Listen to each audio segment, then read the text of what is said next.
அகிம்சா மூர்த்திகள். பசியை வளர்த்தனர், பதைபதைக்க உயிர் வாங்கினர், தூக்கு மரம் நாட்டினர், தொல்லைகள் படைத்தனர், பிணமலை குவித்தனர், பிள்ளைக்கடை வைத்தனர். எல்லாம் காமராசர் தலைமையில் தான், காங்கிரஸ் தர்பாரில்தான். சர்க்கார் சாதித்ததை விட நம்மை சோதித்தது மிக மிக அதிகம். வெள்ளையரை குறை கூறிய காங்கிரஸ்காரர்கள்தான் தங்கள் ஆட்சி காலத்தில் அவனையும் மிஞ்சிவிட்டார்களே. எதிர்க்கட்சி என்று ஒன்று இருக்கவே கூடாது என்ற நோக்கத்துடன் நம்மீது ஏவிய அடக்குமுறைகள் கொஞ்சமா நஞ்சமா?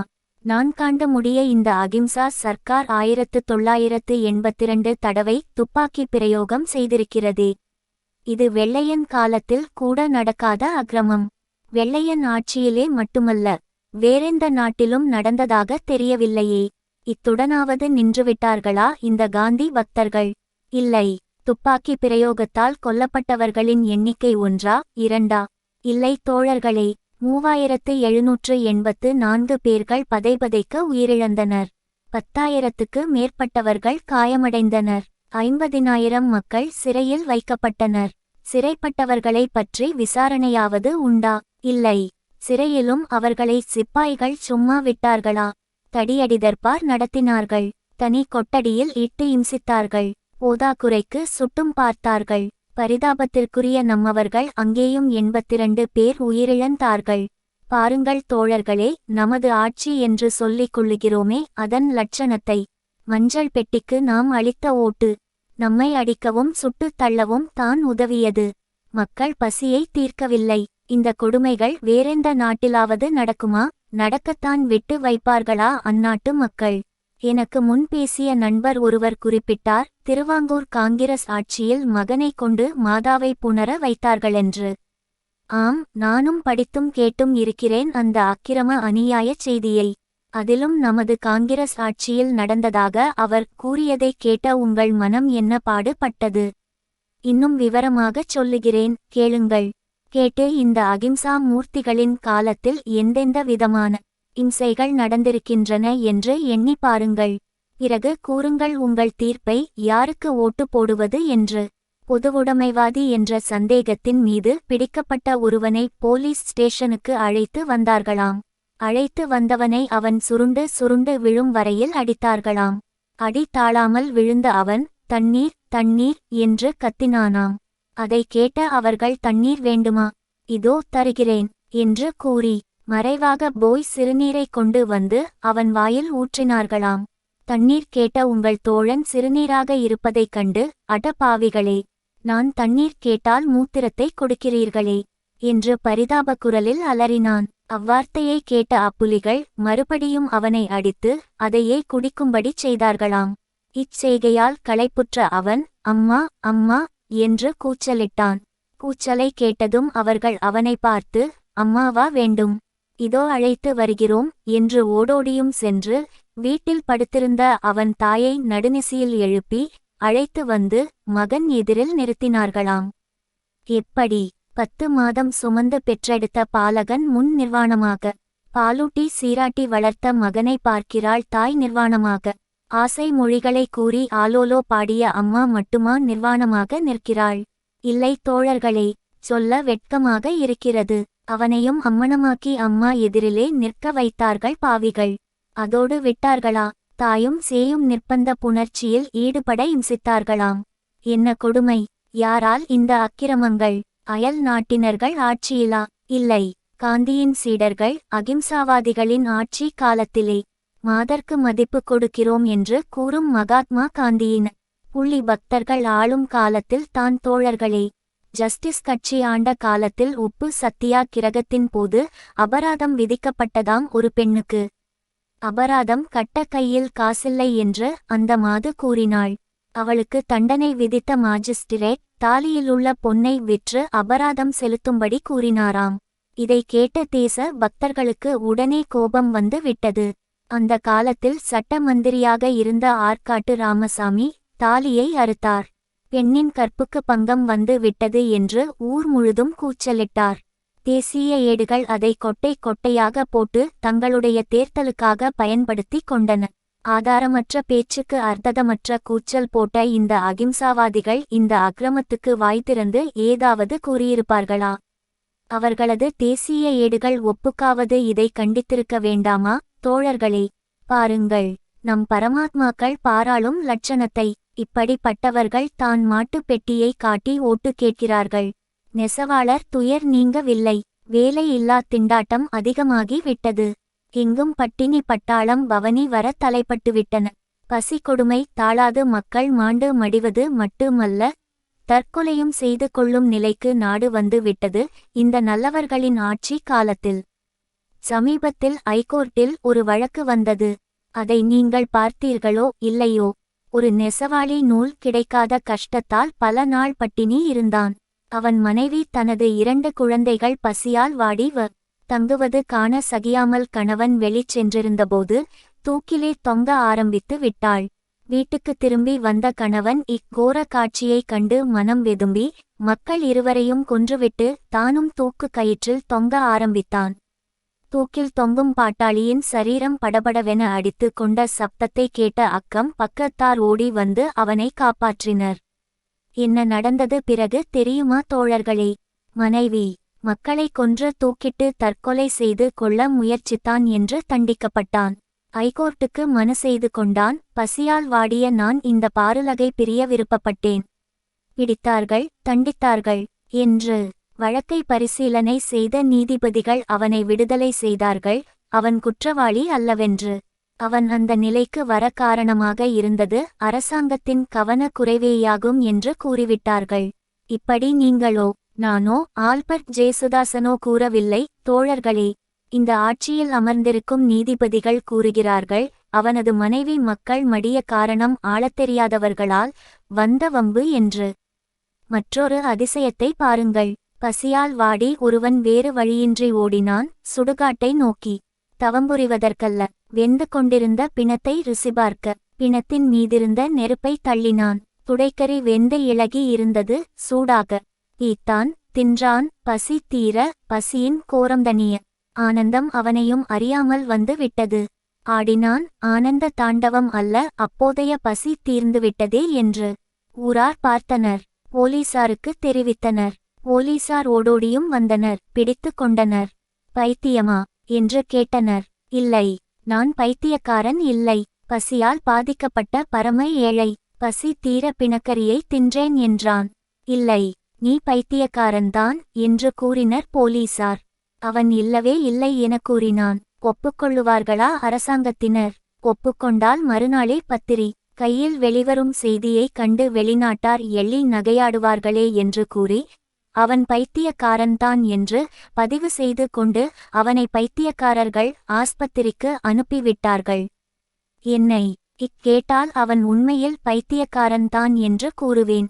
பசித்தால் வேகும் பிணத்தை பிடுங்கி தின்னுவதை விட தெருவில் திரியும் மந்திரிகளையல்லவா பிடுங்கி தின்றிருக்க வேண்டும்.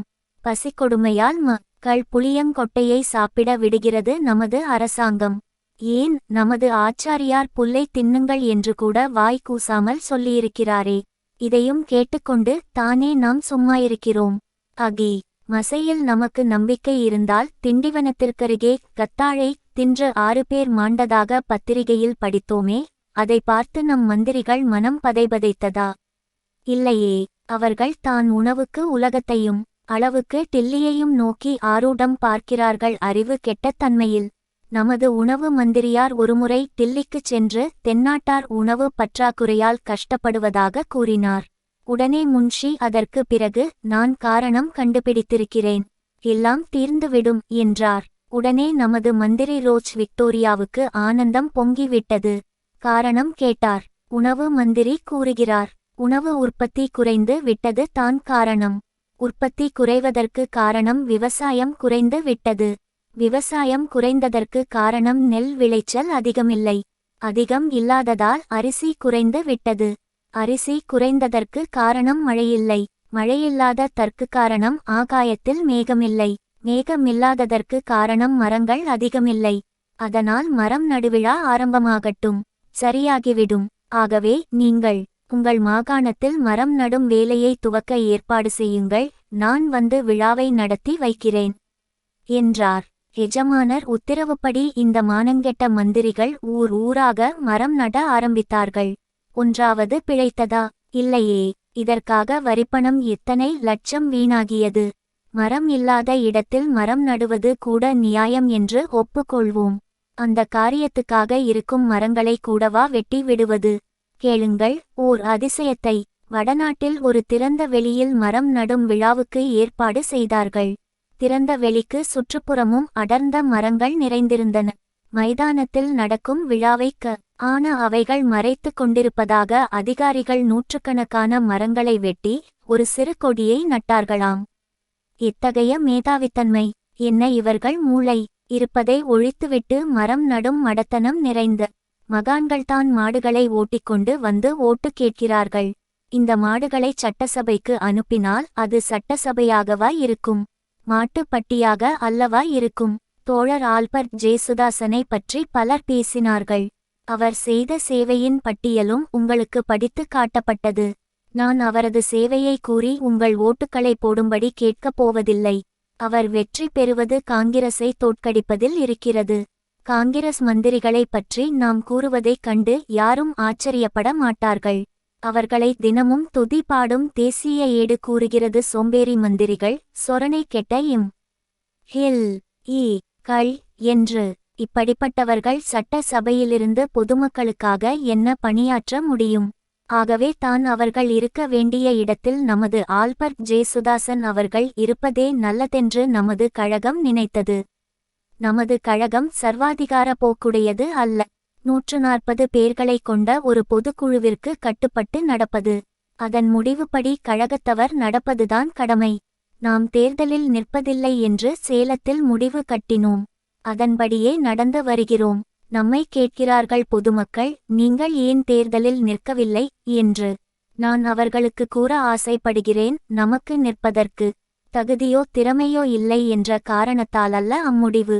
இன்றைய சூழ்நிலையில் நாம் சட்டசபைக்குச் செல்வது நல்லதல்ல என்று பட்டதால்தான்.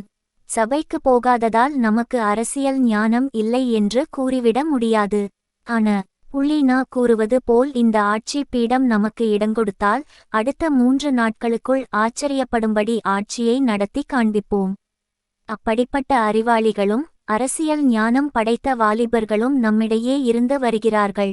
இந்த தேர்தலில் நாம் போட்டியிடாத போது நாம் யாரை ஆதரிப்பது, யாருக்கு நமது ஓட்டுக்களை போடுவது என்ற சந்தேகம் நம்மை சுற்றி சுற்றி வட்டமிட்டபடி இருந்தன.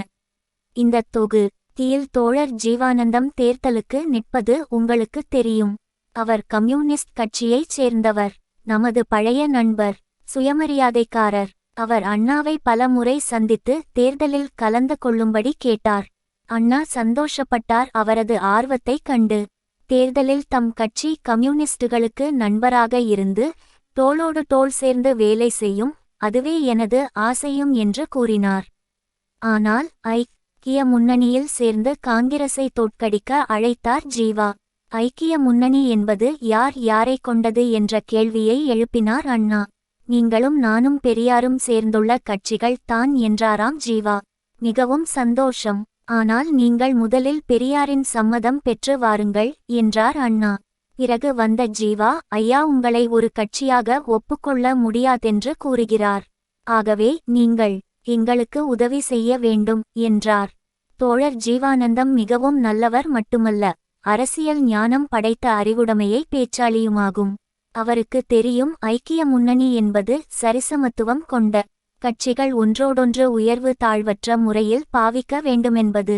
ஒரு தனிப்பட்ட வியாபார கம்பெனியை எடுத்துக்கொண்டாலும் அக்கம்பெனியிலுள்ள பாகஸ்தர்கள் ஒருவரை ஒருவர் சரிசமானமாக நடத்தினால்தான் அந்த கம்பெனியும் வேலை செய்ய முடியும்.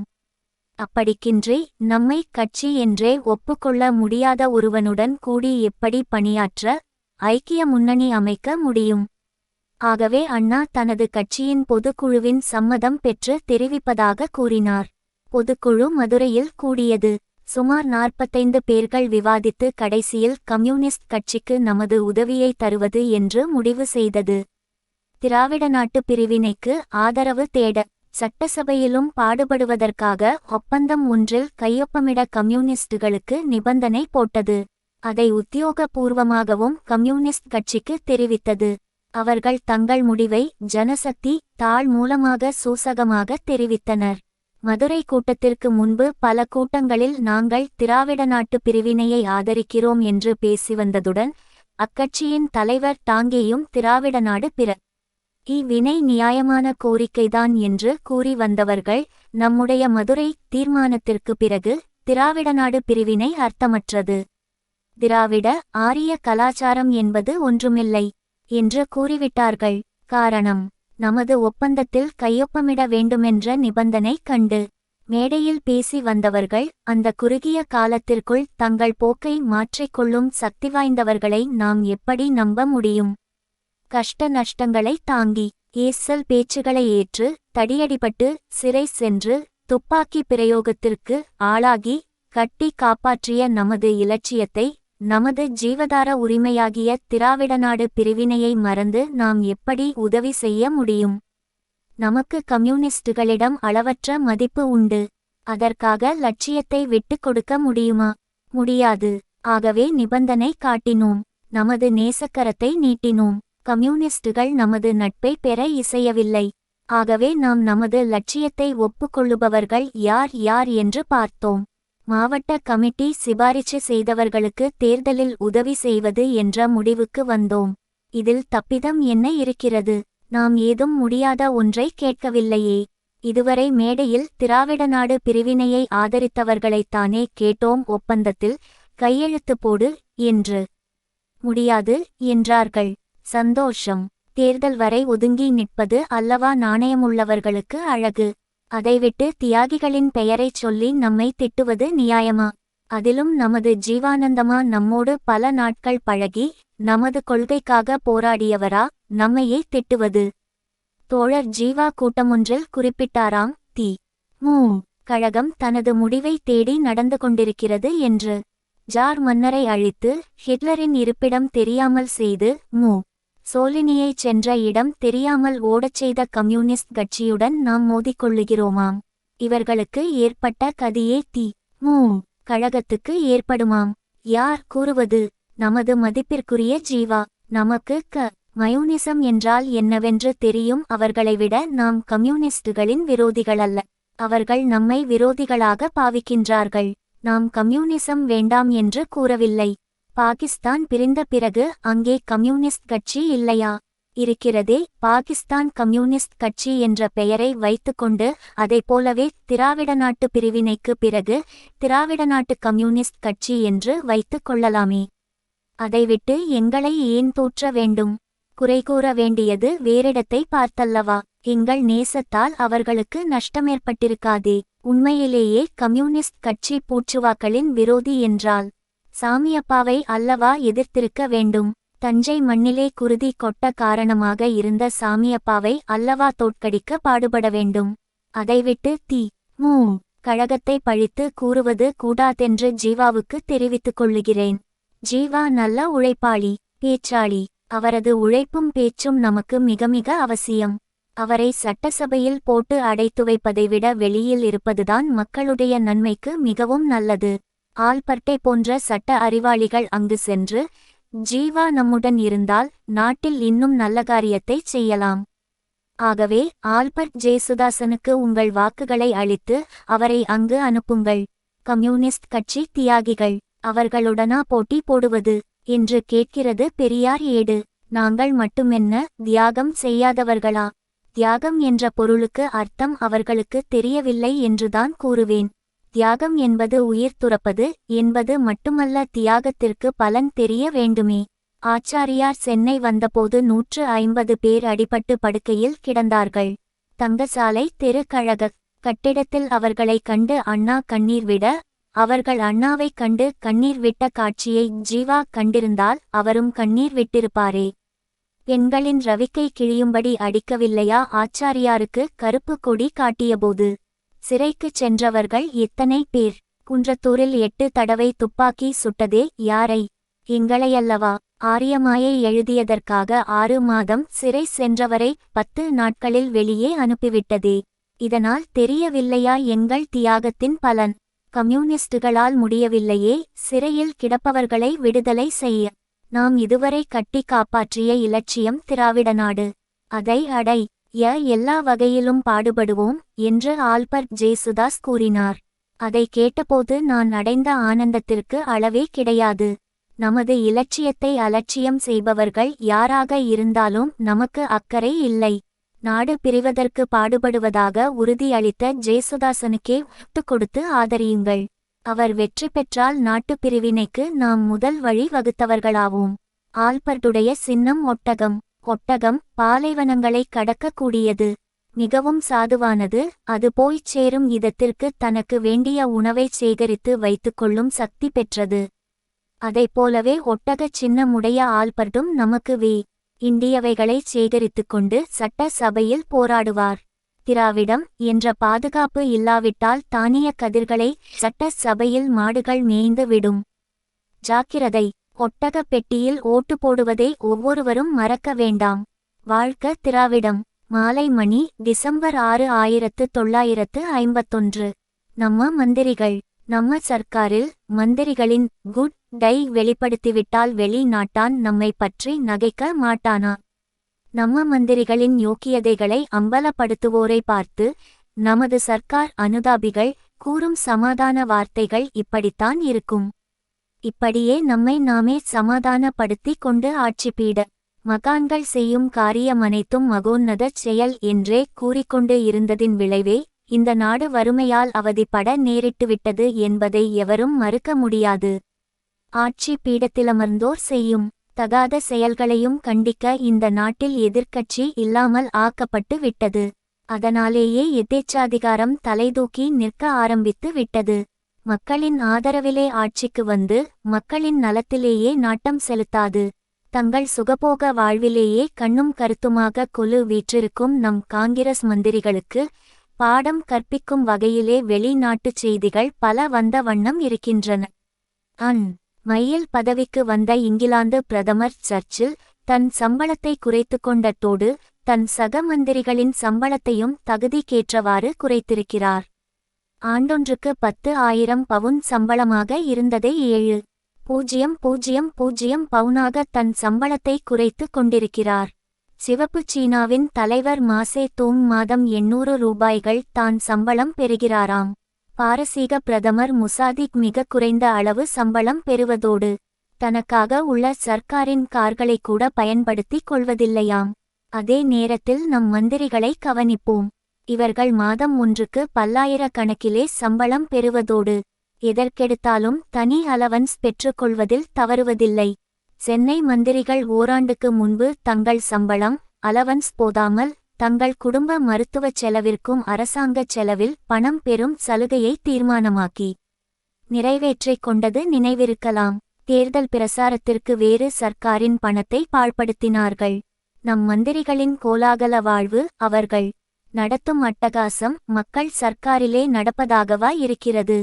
தேர்தலிலே வாக்குறுதி கொடுத்தவைகளில் ஒன்றான சம்பள குறைப்பை தாம் பதவிக்கு வந்த ஒரு சில தினங்களிலேயே நிறைவேற்றி இருக்கிறார் சர்ச்சில். சர்ச்சிலை கிண்டல் செய்த இந்நாட்டு ஆளுங்கட்சியார் தேர்தலில் கொடுத்த வாக்குறுதிகளில் எவ்வளவு நிறைவேற்றியிருக்கிறார்கள் என்பது அவர்களுக்கே தெரியாது. நம் நாட்டு மந்திரிகள் நடன விழாவிற்கு தலைமை தாங்கி நளின நடையில் பேசத்தான் கற்றுக் கொண்டிருக்கிறார்களே தவிர வேறு எதைச் செய்தார்கள்? தினந்தினம் திறப்பு விழாக்கள், ஆரம்ப வைபவங்கள், அஸ்திவார கல்நாட்டுகள் இவைகளைத்தானே செய்து கொண்டு வருகிறார்கள் இவர்கள். மக்களின் பகுத்தறிவுக்கு ஒவ்வாத பழக்க வழக்கங்களுக்கு பாதுகாவலராக இருந்து வரும் இவர்கள் ஆட்சியில் உணவு பஞ்சத்தை விட அறிவு பஞ்சம் தானே வளர வழி ஏற்படுகிறது. மதச்சார்பற்ற இவர்கள் ஆட்சியிலே மதச்சடங்குகளுக்கு மந்திரிகளே சூத்திரதாரிகளாக விளங்கினால் எப்படி ஆட்சி உயர்வடைய முடியும்?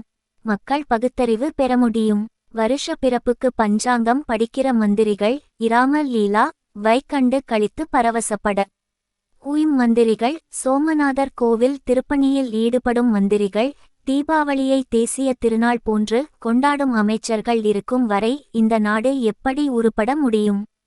ஆரிய மத பண்டிகையான பாவளி பண்டிகையை நமது மாஜி பஞ்ச மந்திரி முன்ஷியார் வெகு சிறப்பாக கொண்டாடினார்.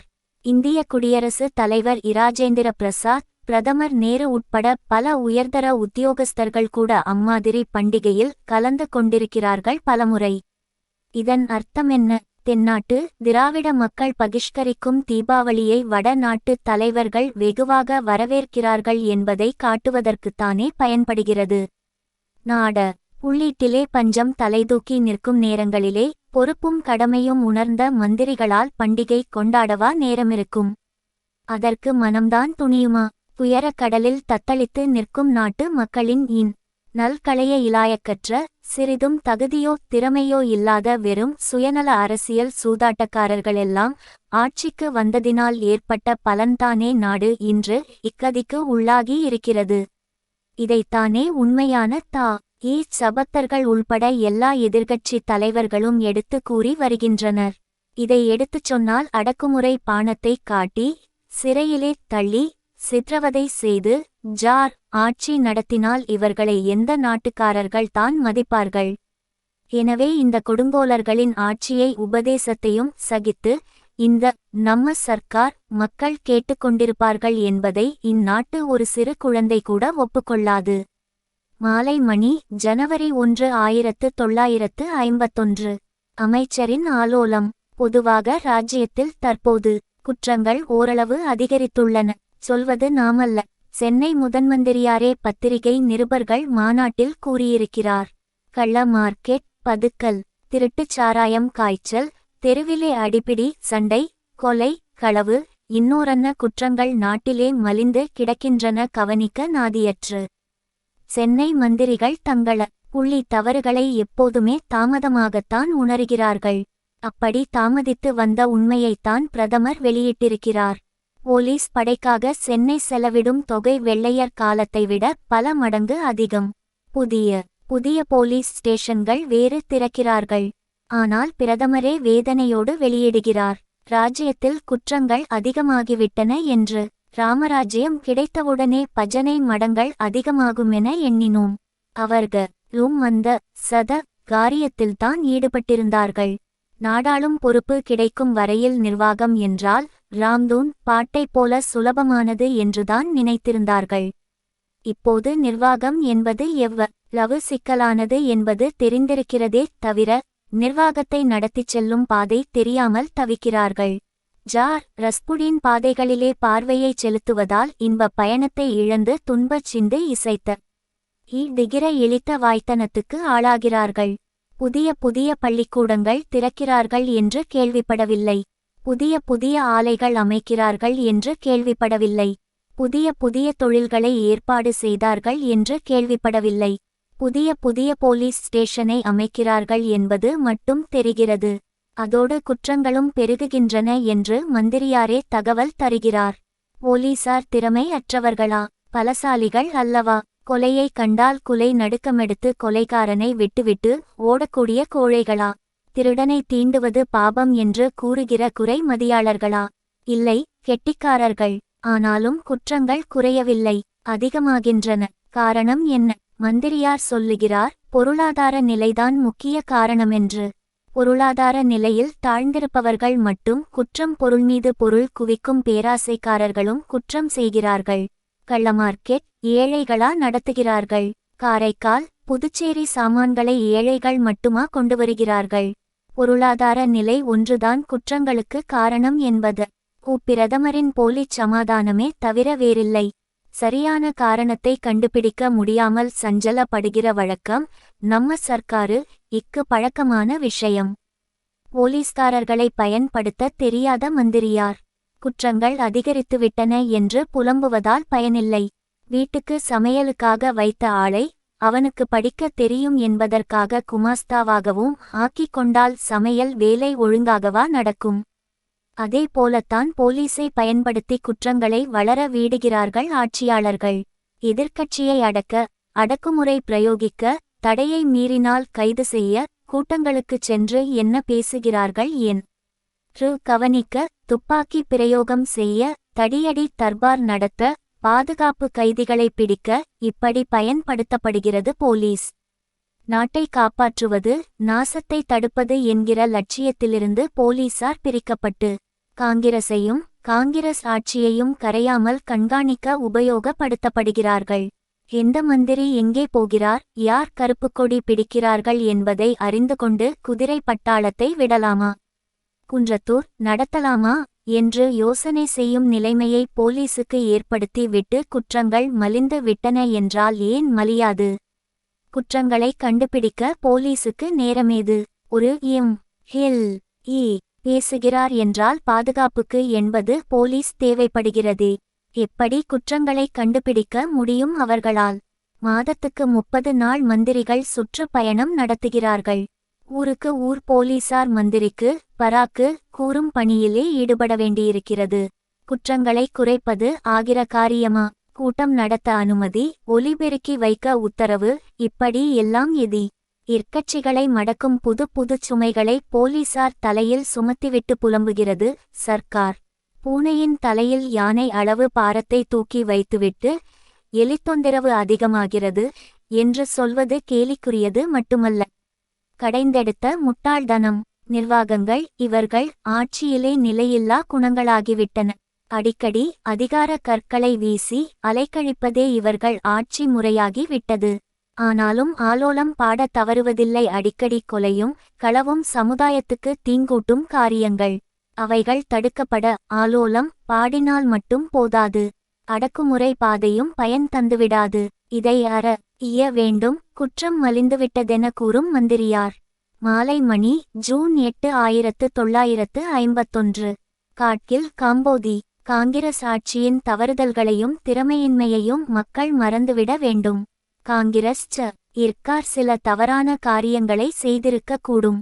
மந்திரி காட்கில் பூனாவில் நடைபெற்ற பொதுத் தேர்தல் பிரச்சார கூட்டத்தில் இதுபோல பேசியிருக்கிறார். இதோடு மட்டுமல்ல, காங்கிரசையே ஆதரிக்க வேண்டுமென்றும் கூறியிருக்கிறார். தவறுதல் செய்த காங்கிரஸ், திறமையில்லாத ஆட்சி, ஆனால் மீண்டும் பதவிக்கு வரவேண்டும். தவறுதல்களின் பட்டியலை தரவில்லை காட்கில். 1900க்கு மேற்பட்ட துப்பாக்கி பிரயோகம் செய்தது. 3000க்கு மேற்பட்டவரின் மூச்சை நிறுத்தியது. 10,000 பேர்களை காயப்படுத்தியது. 50,000 பேர்களை சிறையில் தள்ளியது. 80க்கு மேற்பட்டவர்களை சிறை பிணமாக்கியது. குன்றத்தூர் கூச்பீகார் நடத்தியது. நெசவாளர் குடும்பங்களை சுடுகாடாக்கியது. பிள்ளை வியாபாரம் செய்யும் மனித மார்க்கெட்டை திறப்பு விழா செய்தது. சமுதாய நல்லிதங்காள்களை உலவ விட்டது. புளியங்கொட்டை பருத்திக்கொட்டைகளை சாப்பிடச் சொன்னது. மிருகங்களையல்ல மனிதர்களை. பிணங்களை சாப்பிடும் அளவுக்கு நடைப்பிணங்களை நடமாடச் செய்தது. பட்டினி போட்டு பதைக்க உயிர் வாங்கிய இதைப்போன்ற ஆயிரக்கணக்கான கொடுமை சூழ்ந்த பல வேதனைகளைத்தான் விளக்கமா வெளியிட வெட்கப்பட்டு மந்திரி காட்கில் மறைமுகமாக ஒரே வார்த்தையில் தவறு என்று கூறியிருக்கிறார். அடுத்தபடியாக அமைச்சர் வெளியிடுகிற அழகான மதிப்புரை, திறமையின்மை நிறைந்த ஆட்சி என்பது சுயதேவை பூர்த்தி என்று பேசித் திரிந்து வெளிநாடுகள் தருவதாகச் சொன்ன தானியங்களை வாங்க மறுத்து வீண் வீராப்பும் விவேகமற்ற செயல்களும் புரிந்து மக்களை பிணங்களாக்கியதும் பஞ்சத்திற்கு காரணம் மழையில்லாததுதான் என்று கண்டுபிடித்து மழை வருவிக்க வனமகோற்சவம் என்ற வீண் விழாவிலே ஈடுபட்டதும் ஆக்க வேலைகள் பல இருக்க அறிவு கருத்துக்களை அடக்கும் வேலையில் அனாவசியமாக ஈடுபட்டதும் சட்டத்தால் மதுவை ஒழிப்பதாகச் சொல்லி மது காய்ச்சுவது குடிசைத் தொழிலாக ஆகிவிடுகிற அளவுக்கு கோணல் ஆட்சி நடத்தியதும் ஓடாத அனுமார் விமானத்திற்கு ஓயாத செலவு செய்து அழுத்ததும் அழுகிப்போன உணவுப் பொருளுக்கு பணத்தை கொட்டி அழுததும் இதுபோன்ற வீணச் செயல்களைத்தான் சுருக்கமாகச் சொல்கிறார் மந்திரியார். திறமையற்ற ஆட்சி என்று. தவறு செய்த ஆட்சி, திறமையற்ற நிர்வாகம். பதவியிலிருக்கும் மந்திரியார் ஆட்சி பீடத்திற்கு தரும் சர்டிபிகேட் புள்ளிட்டையும் குறிப்பிட்டவர் இறுதியாக என்ன சொல்லுகிறார்? கொலைகாரன், குற்றவாளி என்ற பதங்களை உபயோகித்துவிட்டு இவனில்லாவிட்டால் நீங்கள் வாழ முடியாது என்று கொலை செய்யப்பட்டவனின் குடும்பத்தாரிடம் சொன்னால் எப்படியிருக்கும்? அதைப்போலவே மந்திரி காட்கில் தவறு செய்தவர்கள் திறமையற்றவர்கள் என்று கூறிவிட்டு ஆனால் இவர்களில்லாவிட்டால் நாடு உருப்படாது என்றும் கூறியிருக்கிறார். இங்கேதான் காட்கில் தவறு செய்கிறார். திறமையின்றியும் பேசுகிறார். திறமையின்மையையும் மறந்துவிடச் சொல்கிறார். மறந்துவிடுவது மட்டுமல்ல, மன்னித்துவிடவும் தயாராக இருக்கிறார்கள் மக்கள். ஆனால் அந்த மறதிக்கு பிறகு, மன்னிப்புக்குப் பிறகு மறுபடியும் திறமையற்றவர்களை மந்திரி நாற்காலிகளில் தூக்கி வைப்பதுதான் முடியாதென மறுக்கிறார்கள். காட்கில் காம்போதியின் நயம் நன்றாகத்தானிருக்கிறது, சாரீரம் இனிமையாகத்தானிருக்கிறது. ஆனால் அதை கேட்பவர்கள் அந்த சங்கீதத்தில் மயங்கிவிடுகிற அளவுக்கு அவ்வளவு சாதாரணமானவர்களாயில்லை. சங்கடப் புயல், சஞ்சலச் சூறாவளி, ஏழ்மை எரிமலை, வேதனை பூகம்பம், இதற்கிடையில் இருப்பவர்கள் காட்கிலின் காம்போதியிலா கருத்தை செலுத்தப் போகிறார்கள். நமக்கு கூட ஆசைதான், காங்கிரசே மீண்டும் வெற்றி பெற வேண்டுமென்று. ஏன்? அப்போதுதானே அடுத்த பொதுத்தேர்தலில் காங்கிரசின் பெயரால் ஒரே ஒரு ஆள் கூட, நேரு உட்பட, அபேட்சா பத்திரம் தாக்கல் செய்ய முயன்று முன் வரமாட்டார்கள்.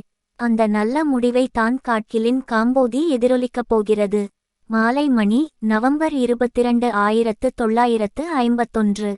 ஊர்வலம். காங்கிரசின் செல்வாக்கு அழிந்துவிட்டது. அதற்கு தேர்தலில் சந்தர்ப்பமில்லை என்று மக்கள் சொல்லுவதாக கேள்விப்படுகிறேன். காமராஜரின் பேச்சிலே சிந்தியவைதான் மேலே காண்பது.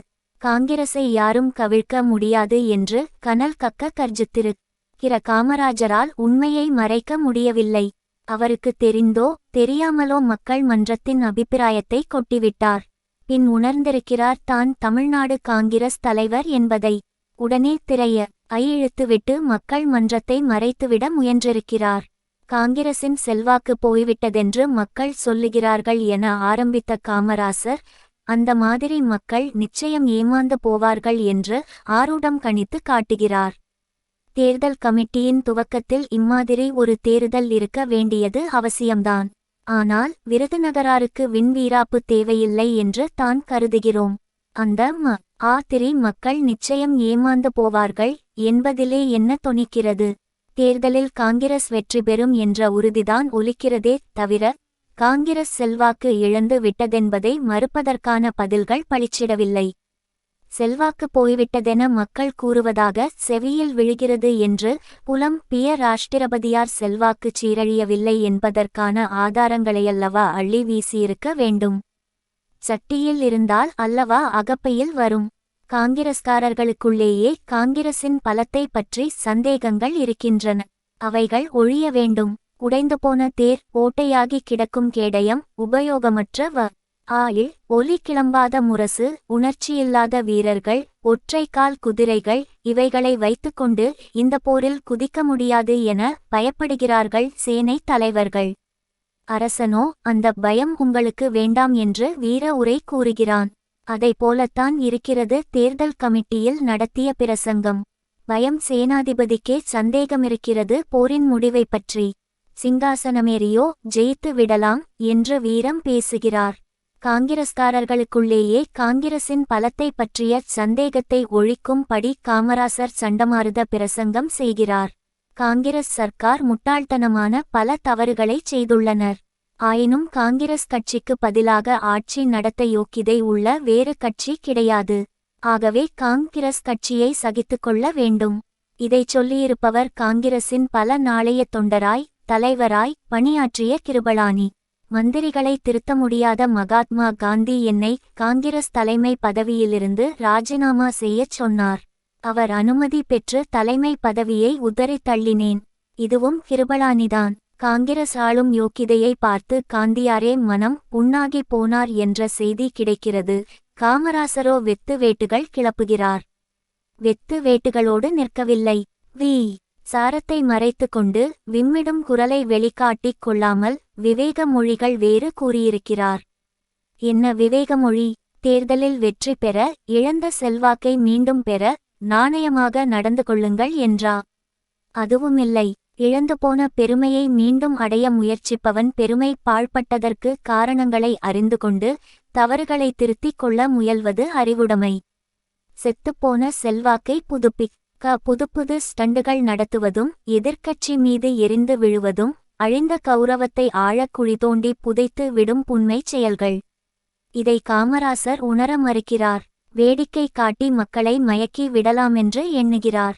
நகரங்களிலும் கிராமங்களிலும் கூட்டங்களும் ஊர்வலங்களும் நடத்துங்கள் என்று உபதேசிக்கிறார். ஊர்வலங்களையும் கூட்டங்களையும்தான் மக்கள் நடத்துகிறார்களே, கண்டிருப்பாரே காமராசர். நெசவாளர் ஊர்வலம், வேலையற்றவர் ஊர்வலம், அரிசி இல்லாதவர் ஊர்வலம், இப்படி எத்தனை கண்ணீர்த்துளிகளின் பவனிகள் நடைபெறுகின்றன, கவனிக்கவில்லையா காமராசர்? காங்கிரசுக்கு போட்டு ஒழித்து விடக்கூடிய பிரச்சனைகளா இவை எல்லாம்? காமராசரின் தேர்தல் ஊர்வலம் கண்ணுக்கு ரம்யமாக இருக்கும். கருத்தை கவரும் ஊர்வலங்கள் அல்லவா நாட்டில் நடைபெறுகின்றன. ஊர்வலம் மட்டுமா? ஊர்வலத்திலே உருமுகிற போலீசார் எவ்வளவு, உதிரம் குடிக்கிற துப்பாக்கிகள் எத்தனை, தலை பிளக்கும் தடிகள் எவ்வளவு. மானையும் மயிலையும் வேட்டையாடக்கூடாதென்று சர்க்கார் அறிவித்திருக்கிறது. காட்டுக்காக போடப்பட்ட சட்டம். ஆனால் நாட்டில் நடமாடும் அதிகார வெறி எத்தனையோ தோகை மயில்களை துவளச் செய்திருக்கிறது. எத்தனையோ மான்விழியர்களின் மல்லிகை மேனியில் இரத்த கரை உண்டு பண்ணியிருக்கிறது. காட்டிலே உள்ள மானும் மயிலும் காப்பாற்றப்படுகின்றன. நாட்டிலே உள்ள மானும் மயிலும் மடிந்து போக விடப்படுகின்றன. இந்த கொடுமைகள் எல்லாம் ஊர்வலமாக வருகிற நேரத்திலே காமராசர் கோலாகல ஊர்வலம் நடத்த யோசனை கூறுகிறார். அதுவும் தேம்பும் மக்களுக்கு தேர்தல் ஊர்வலமல்ல, தில்லுமல்லு இக்கட்சியில் தேர்தல் ஊர்வலம். மாலை மணி டிசம்பர் 1, 1951. மாட்டோட்டிகள். அன்றொரு நாள் திராவிடத்தைச் சுரண்ட வந்தவர்கள் மாட்டோட்டித்தான் வந்தார்கள் இமாலயத்தின் கணவாய்களின் வழியாக. புள்ளி போதும் நம்மிடம் மாட்டோட்டி வந்தவர்கள் திராவிடத்தை வடவரின் வலையில் சிக்கிடும் மானாக ஆக்கத்தான் பாடுபடுகிறார்கள். வடவரின் அடிமைகள் இவர்கள். இவர்கள் ஓட்டி வரும் மாடுகள் நம்மையும் இன்னும் பல ஆண்டுகளுக்கு வடவரிடம் அடிமையாக்க முயற்சிப்பவை.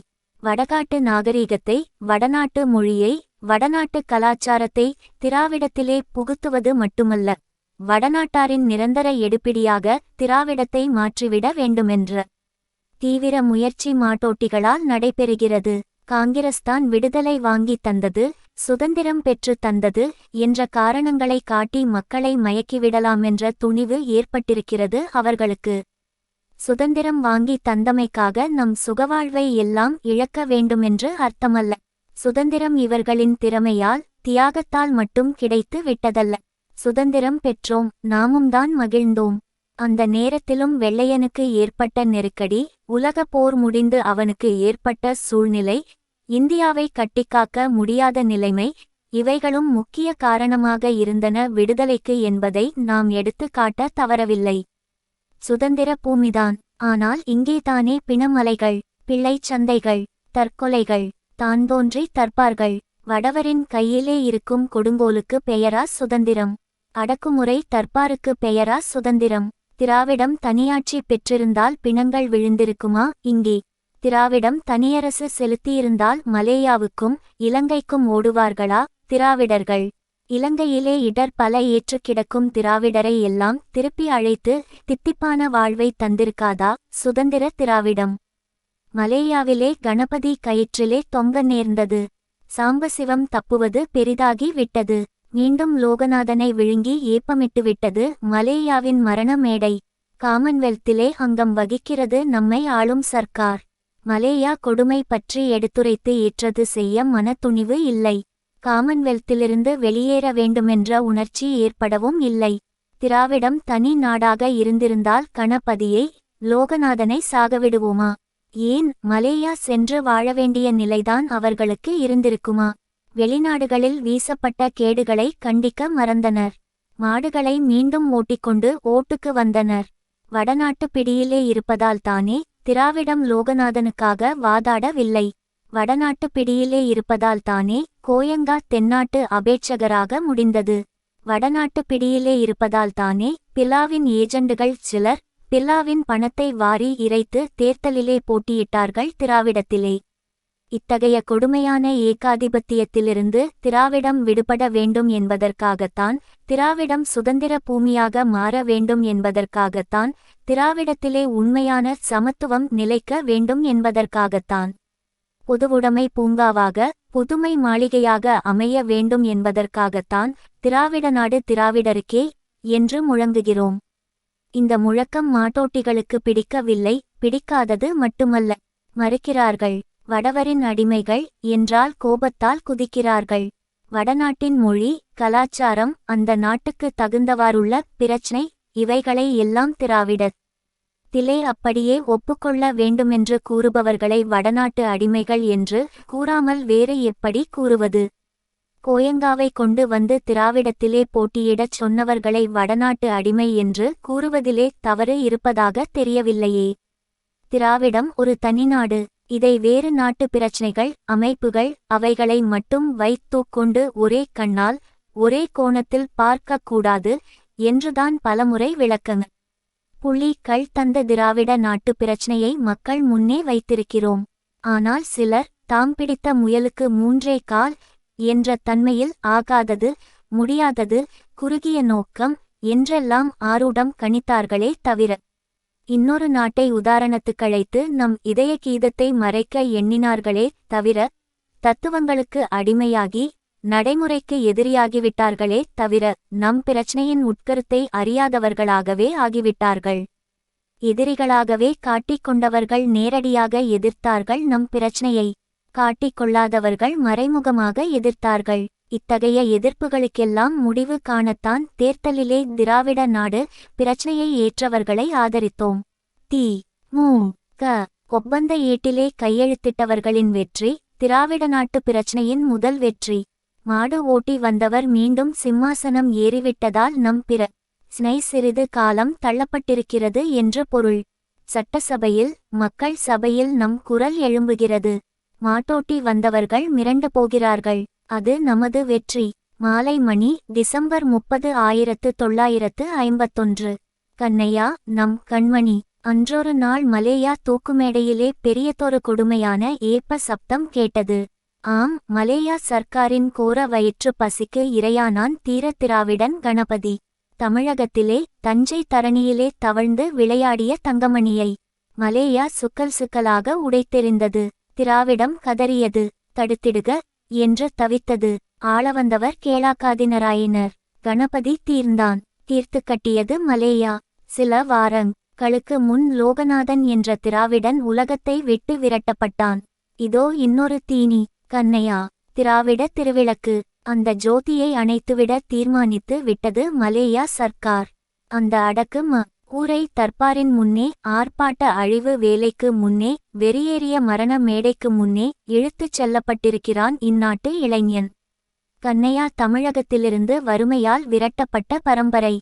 திருவரங்கத்தானுக்கு வெள்ளிப்படுக்கை, திருப்பதியானுக்கு வைரமுடி, தில்லை நடராசனுக்கு தங்க வீடு, இப்படி கல்முதலாளிகள் வாழ்ந்திடும் நாட்டில் வாழ முடியாத மனிதர்கள் வாட்டத்தை தோழனாகவும் வருத்தத்தை உறவாகவும் கொண்டு வேறு நாட்டுக்கு பிழைப்பு தேடி ஓட வேண்டிய நிலைமை ஏற்பட்டிருக்கிறது. வடவர் இங்கு வந்து வளம் பெருக்கிக் கொள்கின்றனர். இங்கு வாட்டிடுபவர் பிறநாடு ஓடுகின்றனர். திராவிடம் பிரிந்திருந்தால் இந்த தேய்ந்த நிலை இருந்திடாது. கண்ணையாவுக்காக உரத்த குரல் எழுப்பியிருக்கும் தனியரசு ஏன் கண்ணையாக்களை கதியற்றவர்களாக ஆக்கி இருக்க தேவையில்லாத திருப்தியான சூழ்நிலை அமைந்திருக்கும். ஆனால் ஆனால் தான் பெருமூச்சோடு கலந்து வருகிறது. அந்த பெருமூச்சை கவனிக்க வேண்டும், பிரியக்கூடாது என்போரின் பின்னிருந்து கலகம் மூட்டுபவர்கள் எல்லோருமே. கண்ணையா தாயை காண சில தினங்களில் தமிழகம் வருவதாக எழுதியிருந்தாராம். அந்த கண்மணியின் கடிதத்தை கண்களிலே தாய் ஒத்திக்கொள்ளும் போதே கண்ணையா சாக வேண்டும் என்ற செய்தியும் தாயின் கரங்களில் குதித்து விட்டதாம். மாதாவின் மனோநிலை எப்படி இருக்கும்? மைந்தன் ஒருவன் தாயே என்பான், தனலான நெஞ்சிலே குளிர் கொட்டுவான், தங்க மொழி பேசுவான், அங்கமெல்லாம் பூரிக்கும் என்றெல்லாம் ஆசை கனவுகள் எழுப்பிக் கொண்டிருந்த அன்னையின் கண்களிலே வழிவது வெறும் கண்ணீராக இருக்காதே, இரத்த கண்ணீராக அல்லவா இருக்கும்? கண்ணையாவின் தாய், ஆம் நமது தாய். அந்த தாயின் நெஞ்சத்திலே தீ தீ தீ அந்த தீயை அணைக்க படை திரள வேண்டும். இதை தீர்மானமாக்கி இருக்கிறோம் சென்னை மாநாட்டிலே. அந்த தீர்மானம் திராவிடரின் ஆசையின் பிரதிபலிப்பு. திராவிட முன்னேற்றக் கழகத்தின் ஆவலின் படப்பிடிப்பு. மதிப்பிற்குரிய ஜனசக்தி பத்திரிகையிலே கண்ணையாவை விடுவிக்கும் முயற்சியில் நம்மையும் ஈடுபட வேண்டுமென்று கம்யூனிஸ்டுகள் அழைத்திருக்கிறார்கள். இது போன்ற காரியங்களிலே அழைக்காமலேயே ஈடுபடக்கூடிய அக்கறை கொண்டவர்கள் நாம். கண்ணையாவை விடுவிப்பதற்கான நியாயமான ராட்டம் எதிலும் இறங்கக்கூடிய இலட்சிய உணர்ச்சி கொண்டதுதான் திராவிட முன்னேற்றக் கழகம். இப்போது மட்டுமல்ல, கணபதி தூக்கிலேற்றப்பட்ட போது கயிற்றில் தொங்கிய கணபதிக்காக கண்ணீர் விட்டு கதறினோம்.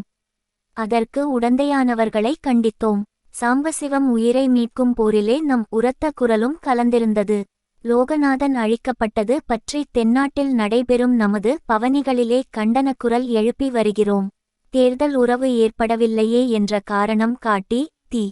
மு. கழகத்தார் இம்மாதிரி கூட்டு முயற்சிகளில் ஈடுபட மாட்டார்களோ என்ற சந்தேகம் தேவை இல்லை.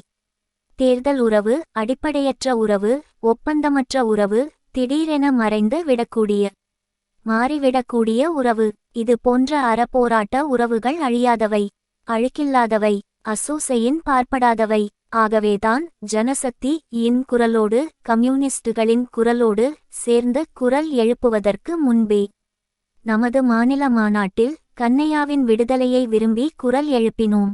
இப்போது ஜனசக்தி கூப்பிடுகிறது குரல் எழுப்ப. கம்யூனிஸ்ட் நண்பர்களுடன் கலந்து நையாவின் உயிரை மீட்பதற்காக நடத்திடும் நியாய போர் முனைகளிலே கழகத்தின் அணிவகுப்பு முதலிடம் பெறும். அங்கே அண்ணாவின் பெரு முழக்கம் இருக்கும். கண்ணீர் துளிகளின் கர்ஜனை இருக்கும்.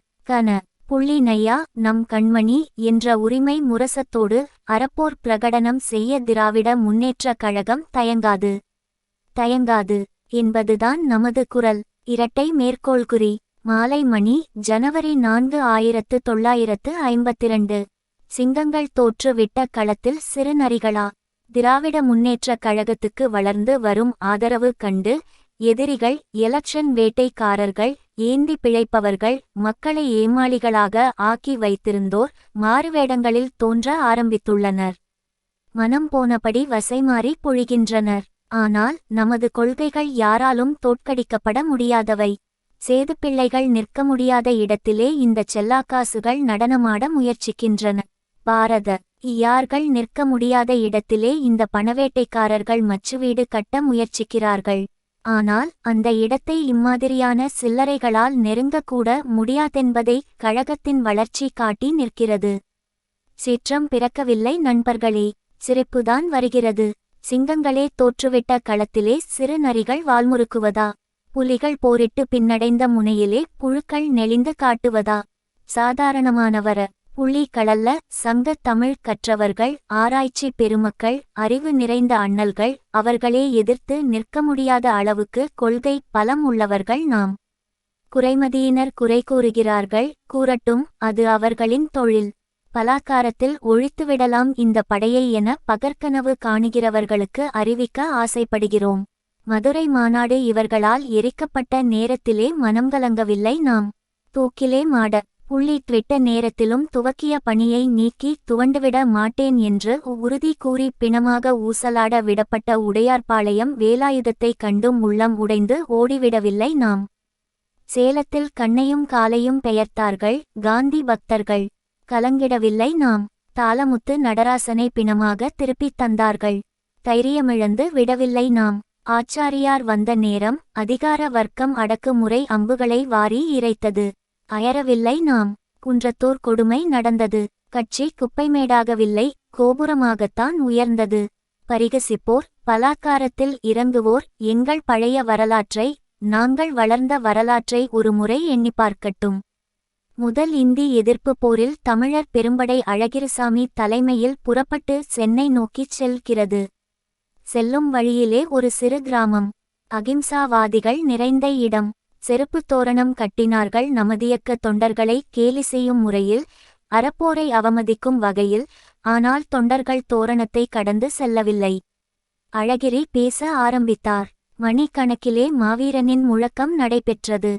தோரணம் கட்டிய தோழர்கள் துவண்டு போனார்கள். மன்னிப்பு கேட்டார்கள். தோரணத்தை அவிழ்த்தார்கள். மாலை அணிவித்தார்கள். வழி அனுப்பி வைத்தார்கள். இது நடந்த நிகழ்ச்சி, கற்பனை சம்பவமல்ல. ஆகவே தூற்றுவோர் துதிப்பார்கள் என்ற நம்பிக்கையில்தான் தொண்டாற்றுகிறோம். சிறுமதியினர்தான் சீறுகிறார்கள் என்றால் கண்ணியமிக்க காமராஜர்களும் கனல் கக்குகிறார்களே என்றுதான் பரிதாபப்பட வேண்டியிருக்கிறது. மந்தமதியினர் சிலர் தான் பேசுகிறார்களே என்றால் மதிப்புமிக்க மந்திரிமார்களும் கச்சை கட்டுகிறார்களே என்றுதான் வருந்த வேண்டி இருக்கிறது. மந்திரிமார்களின் பேச்சிலே எவ்வளவு மட்டரகமான வார்த்தைகள் வரலாமா? மதிப்பிற்குரியவர்கள் அல்லவா? மாகாணத்தை ஆளுகிறவர்கள் அல்லவா? திராவிடர் இயக்கம் காங்கிரசின் விரோதி. காங்கிரஸ் எது செய்தாலும் எதிர்க்கும் துரோக கும்பல் என்று எங்களுக்கு பட்டம் சூட்டப்பட்டது. வாதத்திற்காக அக்கூற்றை உண்மையென ஒப்புக்கொண்டாலும் அப்போதும் நாங்கள் கட்சி பெயரை காங்கிரஸ் எதிர்ப்பு முன்னணி என்று வைத்து கொண்டிருக்கவில்லையே. உணரட்டும் உண்மை உணராத உதவாக்கரையினர் எங்களது உயர்ந்த பண்புகளை. என்று இதை கூறுகிறேன். ஒரு புறத்திலே உண்மை அறியாதவர், ஒரு புறத்திலே ஊர் கெடுப்போர், இன்னொரு புறத்திலே எகத்தாளம் பேசுவோர், வேறொரு புறத்திலே வேதனை தரும் சர்க்கார். இதற்கிடையே திராவிட முன்னேற்றக் கழகம் வளர்கிறது. ஆனால் இந்த எதிர்ப்பு உணர்ச்சி கழகத்துடன் இறுதி போர் நடத்த முன்வந்துள்ளது. அதன் விளைவுதான் ஆங்காங்கு எழுப்பப்படும் சிறு பூசல்கள். அண்ணாவை சிறைக்கு அனுப்பியது, ஆசை தம்பியை வாட்டியது, ஆச்சாரியார் வந்தபோது அடிதடி நடத்தியது, குன்றத்தூர் செய்து காட்டியது, நாடெல்லாம் 144 போடுவது, நாரணமங்கலம் நடத்தி காட்டுவது என்ற விதத்தில் பல சட்டத்தை மீறும் அளவுக்கு கொண்டு வரப்பட்டோம். எந்த சட்டத்தை? பேச்சுரிமை பறிக்கும் சட்டத்தை, எழுத்துரிமை பறிக்கும் சட்டத்தை. 144 களை மீறினோம், இன்னும் மீறுவோம். புத்தக தடையை மீறினோம், இன்னும் மீறுவோம். நாடகத்தை மீறினோம், இன்னும் மீறுவோம். தடை மீறுவதிலே கூட வீரப்போர் ஒரு புறம், நகைச்சுவை போர் ஒரு புறம் நடைபெறும்.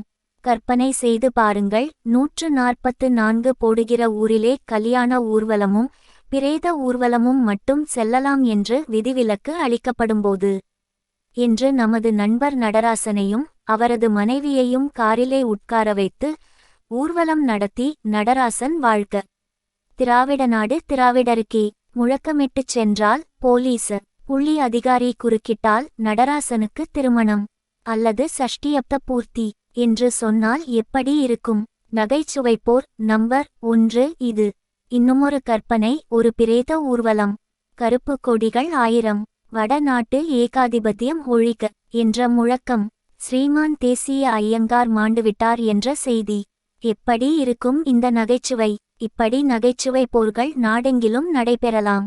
நாட்டுக்குழைக்கும் வீரர்களே, நகைச்சுவை போர் மட்டுமல்ல, நாடாள வந்தவர்களின் ஈட்டி முனைகளையும் துப்பாக்கிகளையும் குதிரையடிகளையும் தாங்கிக் கொள்ளும் இதயத்துடன் அறப்போர் அணிவகுப்பில் வந்து சேர அழைக்கிறேன். தாளமுத்து. நடராசனின் கல்லறைகளின் சாட்சியாக, அழகிரிசாமிக்கு தஞ்சையிலே எழுந்துள்ள கற்றூனின் சாட்சியாக, வருக வருக வாலிப வீரர்களே, தொங்கும் நரம்பின் தூள்களை, பொட்டுப்பூச்சிகளை, புன்மை தேரைகளை அழு, இழி, அஞ்சு, குனி, பிதற்று என்று எச்சரித்திட எந்நாட்டு தோழர்களே, எழுக வருக. மாலை மணி, பிப்ரவரி 12, 1950. பூம்புகார் மாநாடு. கம்பராமாயணம் மட்டும் கவிதை தேனாறு, கம்பன் ஒருவன்தான் கவிச புள்ளி சக்கரவர்த்தி என்றெல்லாம் பேசப்பட்ட நிலைமை கரைய ஆரம்பித்திருக்கிறது இப்போது. கம்பனுக்கு மட்டுமே மாலை அணிவித்து மகிழ்ந்தவர்கள் இளங்கோவடிகளுக்கும் மதிப்புத்தர முன்வந்திருக்கிறார்கள். கம்பன் மாநாடுதான் கவிதை மாநாடு என்று கருதி கிடந்தவர்கள் சிலப்பதிகார மாநாடு நடத்துகிற அளவுக்கு பெருநோக்கம் பெற்றிருக்கிறார்கள். திராவிடத்திலே அரசியலில் மட்டுமின்றி, சமுதாயத்தில் மட்டுமின்றி, இலக்கிய துறையிலும் ஊராட்சி செய்தவர்கள் அறிவியக்கத்தாராகிய நாம் என்பதை யாரும் மறுக்க முடியாது. கம்பனுக்கு கோவில் கட்டி அவனை கடவுளாக வணங்குகிற அளவுக்கு முதிர்ந்து போன கம்பராமாயண மூடநம்பிக்கையை எதிர்ப்பு கருத்துகள் முறியடித்தன. கம்பனை நாம் குறை கூறிய நேரத்திலே நம்மீது வீசப்பட்ட கணைகள் கொஞ்சமல்ல. கொடுஞ்சொற்களால் அர்ச்சிக்கப்பட்டோம். செவிச்சுவை உணரா வாயுணர்வின் மாக்கள் என்று சுடு சொல்லால் தாக்கப்பட்டோம். ஆயினும் வெற்றி நமக்குத்தான் கிடைத்தது. நம் நோக்கம் கம்பராமாயண நூலே நாட்டில் கிடைக்க முடியாது செய்ய வேண்டும் என்பதல்ல. கம்பன் செய்த தவறை நாட்டிலே எல்லோரும் அறிந்து கொள்ள வேண்டுமென்பதுதான் நம் குறிக்கோள். கம்பராமாயணம் திராவிடரை அரக்கர்கள் குரங்குகள் என்று சித்தரிக்கும் சிலந்திக்கூடு. ஆகவே அதை வெறுக்க வேண்டும் என்கிறோம். அடிப்படையான வெறுப்பே அதுதான். ஆரிய ராமனை கம்பன் கடவுள் என்று கூறிவைத்தான். அந்த கயமை தனத்தை கண்டித்தோம். அப்படிப்பட்ட ஒரு நூல் திராவிடரின் பூஜைக்குரிய நூலா இருப்பது தன்மானமற்ற செயல் என்று விளக்கினோம். காலத்துக்கேற்றவாறு கம்பராமாயணத்திலே உள்ள கருத்துக்களை அனுமதிக்கத்தான் வேண்டுமென்றார்கள் கம்பதாசர்கள். நாமோ அவைகளை ஆட்சேபிக்கவில்லை. ஒரு இனத்தையே இழிவுபடுத்தும் முறையில் கம்பன் திராவிடரை காட்டிக் கொடுத்து இருக்கிறான் என்பதே நமது தலையாய குற்றச்சாட்டு. அதைத்தான் எதிர்த்து போராடினர் புலவர் பலர். அந்த நேரத்திலே கூட நாம் கூறினோம், நாங்கள் இலக்கிய விரோதிகள் அல்ல. சிலப்பதிகாரம் போன்ற நூல்கள் அக்கால கருத்துகள் பல கொண்டனவாயினும் திராவிடரை உயர்த்தி காட்டியிருக்கின்றன. அவைகளை நாங்கள் வெறுப்பதில்லை என்று விளக்கியிருக்கிறோம். சிலப்பதிகாரம் போன்ற தமிழரின் செல்வங்கள் புதைப்பட்டு கிடக்கும்போது தமிழனை அரக்கன் என கூறும் கம்பராமாயணத்துக்கேன் விழா நடத்துகிறார்கள் வீணர்கள் என்று வினவியதுண்டு. நாம் அப்படி வினவியது சிலப்பதிகாரத்தின் மீது நமக்கேற்பட்ட பக்தியல்ல, பகவத் உணர்ச்சியுமல்ல, அல்லது அதிலே காணப்படும் அளவுக்கு மீறிய கற்பனை செய்திகளல்ல. தமிழர்களுடைய வாழ்க்கை முறை சிலப்பதிகார காலத்தில் எப்படி இருந்தது என்பதை விளக்கும் நூலாக சிலப்பதிகாரம் அமைந்திருக்கிறது என்பதற்காகவும், வடநாட்டாரின் முடி நெரித்த திராவிட வீரர்களின் சிறப்பு காணப்படுகிறது அதிலே என்கிற காரணத்தாலும், நீதிக்கா வாழ்ந்த திராவிட மன்னர்களின் பெருமை கூறப்படுகிறது அதிலே என்கிற ஆர்வத்தாலும், கண்ணகி என்கிற பாத்திரம் கற்பனைக்கு எட்டாத செயல்களை செய்தாள் என்பதை நம்பாவிட்டாலும், அக்கால பெண்களின் துணிவு சித்தரிக்கப்பட்டுள்ள தன்மையை அறிந்து கொள்ளுகிற வாய்ப்பு அதிலே இருப்பதாலும், சேர, சோழ, பாண்டியன் மூவருடைய ஆட்சி பற்றிய விவரங்களை தெரிவிக்கும் அரியநூல் என்ற காரணத்தாலும் சிலப்பதிகாரத்தை நாம் ஆதரிக்கிறோமே தவிர வேறில்லை. திருக்குறளை ஏன் போற்றுகிறோம்? தெய்வப்புலவர் திருவள்ளுவர் என்பதற்காகவா? இல்லை. அக்கால தமிழகத்தை பற்றிய நல்லதொரு படப்பிடிப்பு திருக்குறள் என்பதாலும், திராவிடர் நீதிமுறைகள் குறிக்கப்பட புள்ளிட்டிருப்பதாலுமே குறளுக்கு விழாயடிக்கிறோம். குறைகளே இல்லாதது அல்ல குறள். அந்த குறைகள் அக்காலத்தில் எழுதப்பட்ட நூல் என்கிற ஒரே காரணத்தில் அடிபட்டு போகின்றன. வரப்போகும் காலங்களிலே இன்றைக்கு எழுதப்பட புரட்சி கருத்துகள் கூட பழமை என்று கூறப்படலாம். பொதுவாக குறள், சிலப்பதிகாரம் போன்ற நூல்களிலே திராவிடரின் பெருமை ஒளிவிடுகிறது. ஆகவே பாராட்டுகிறோம். கம்பன் திராவிடரை இழிமக்களாக்கி வைத்தான். ஆகவே எதிர்த்தோம். நம்முடைய பேச்சுகளுக்கு சக்தி உண்டு என்பதை தான் கம்பனையே கட்டியணைத்திருந்தவர்கள் சிலப்பதிகாரத்துக்கும் மாநாடு நடத்த முன்வந்திருப்பது காட்டுகிறது. ஆனால் ஒன்று, கம்பனைப் போல ஆக்கிவிடக்கூடாது. காவிரிப்பூம்பட்டினத்திலே கூடிய மகாநாட்டில் இந்திர விழா கொண்டாடும்படியாக உபதேசம் செய்தார் ஆர். கே. சண்முகனார். அந்த மூடநம்பிக்கைகளை வளர்ப்பதற்காக இருக்கக்கூடாது சிலப்பதிகார மாகாநாடு.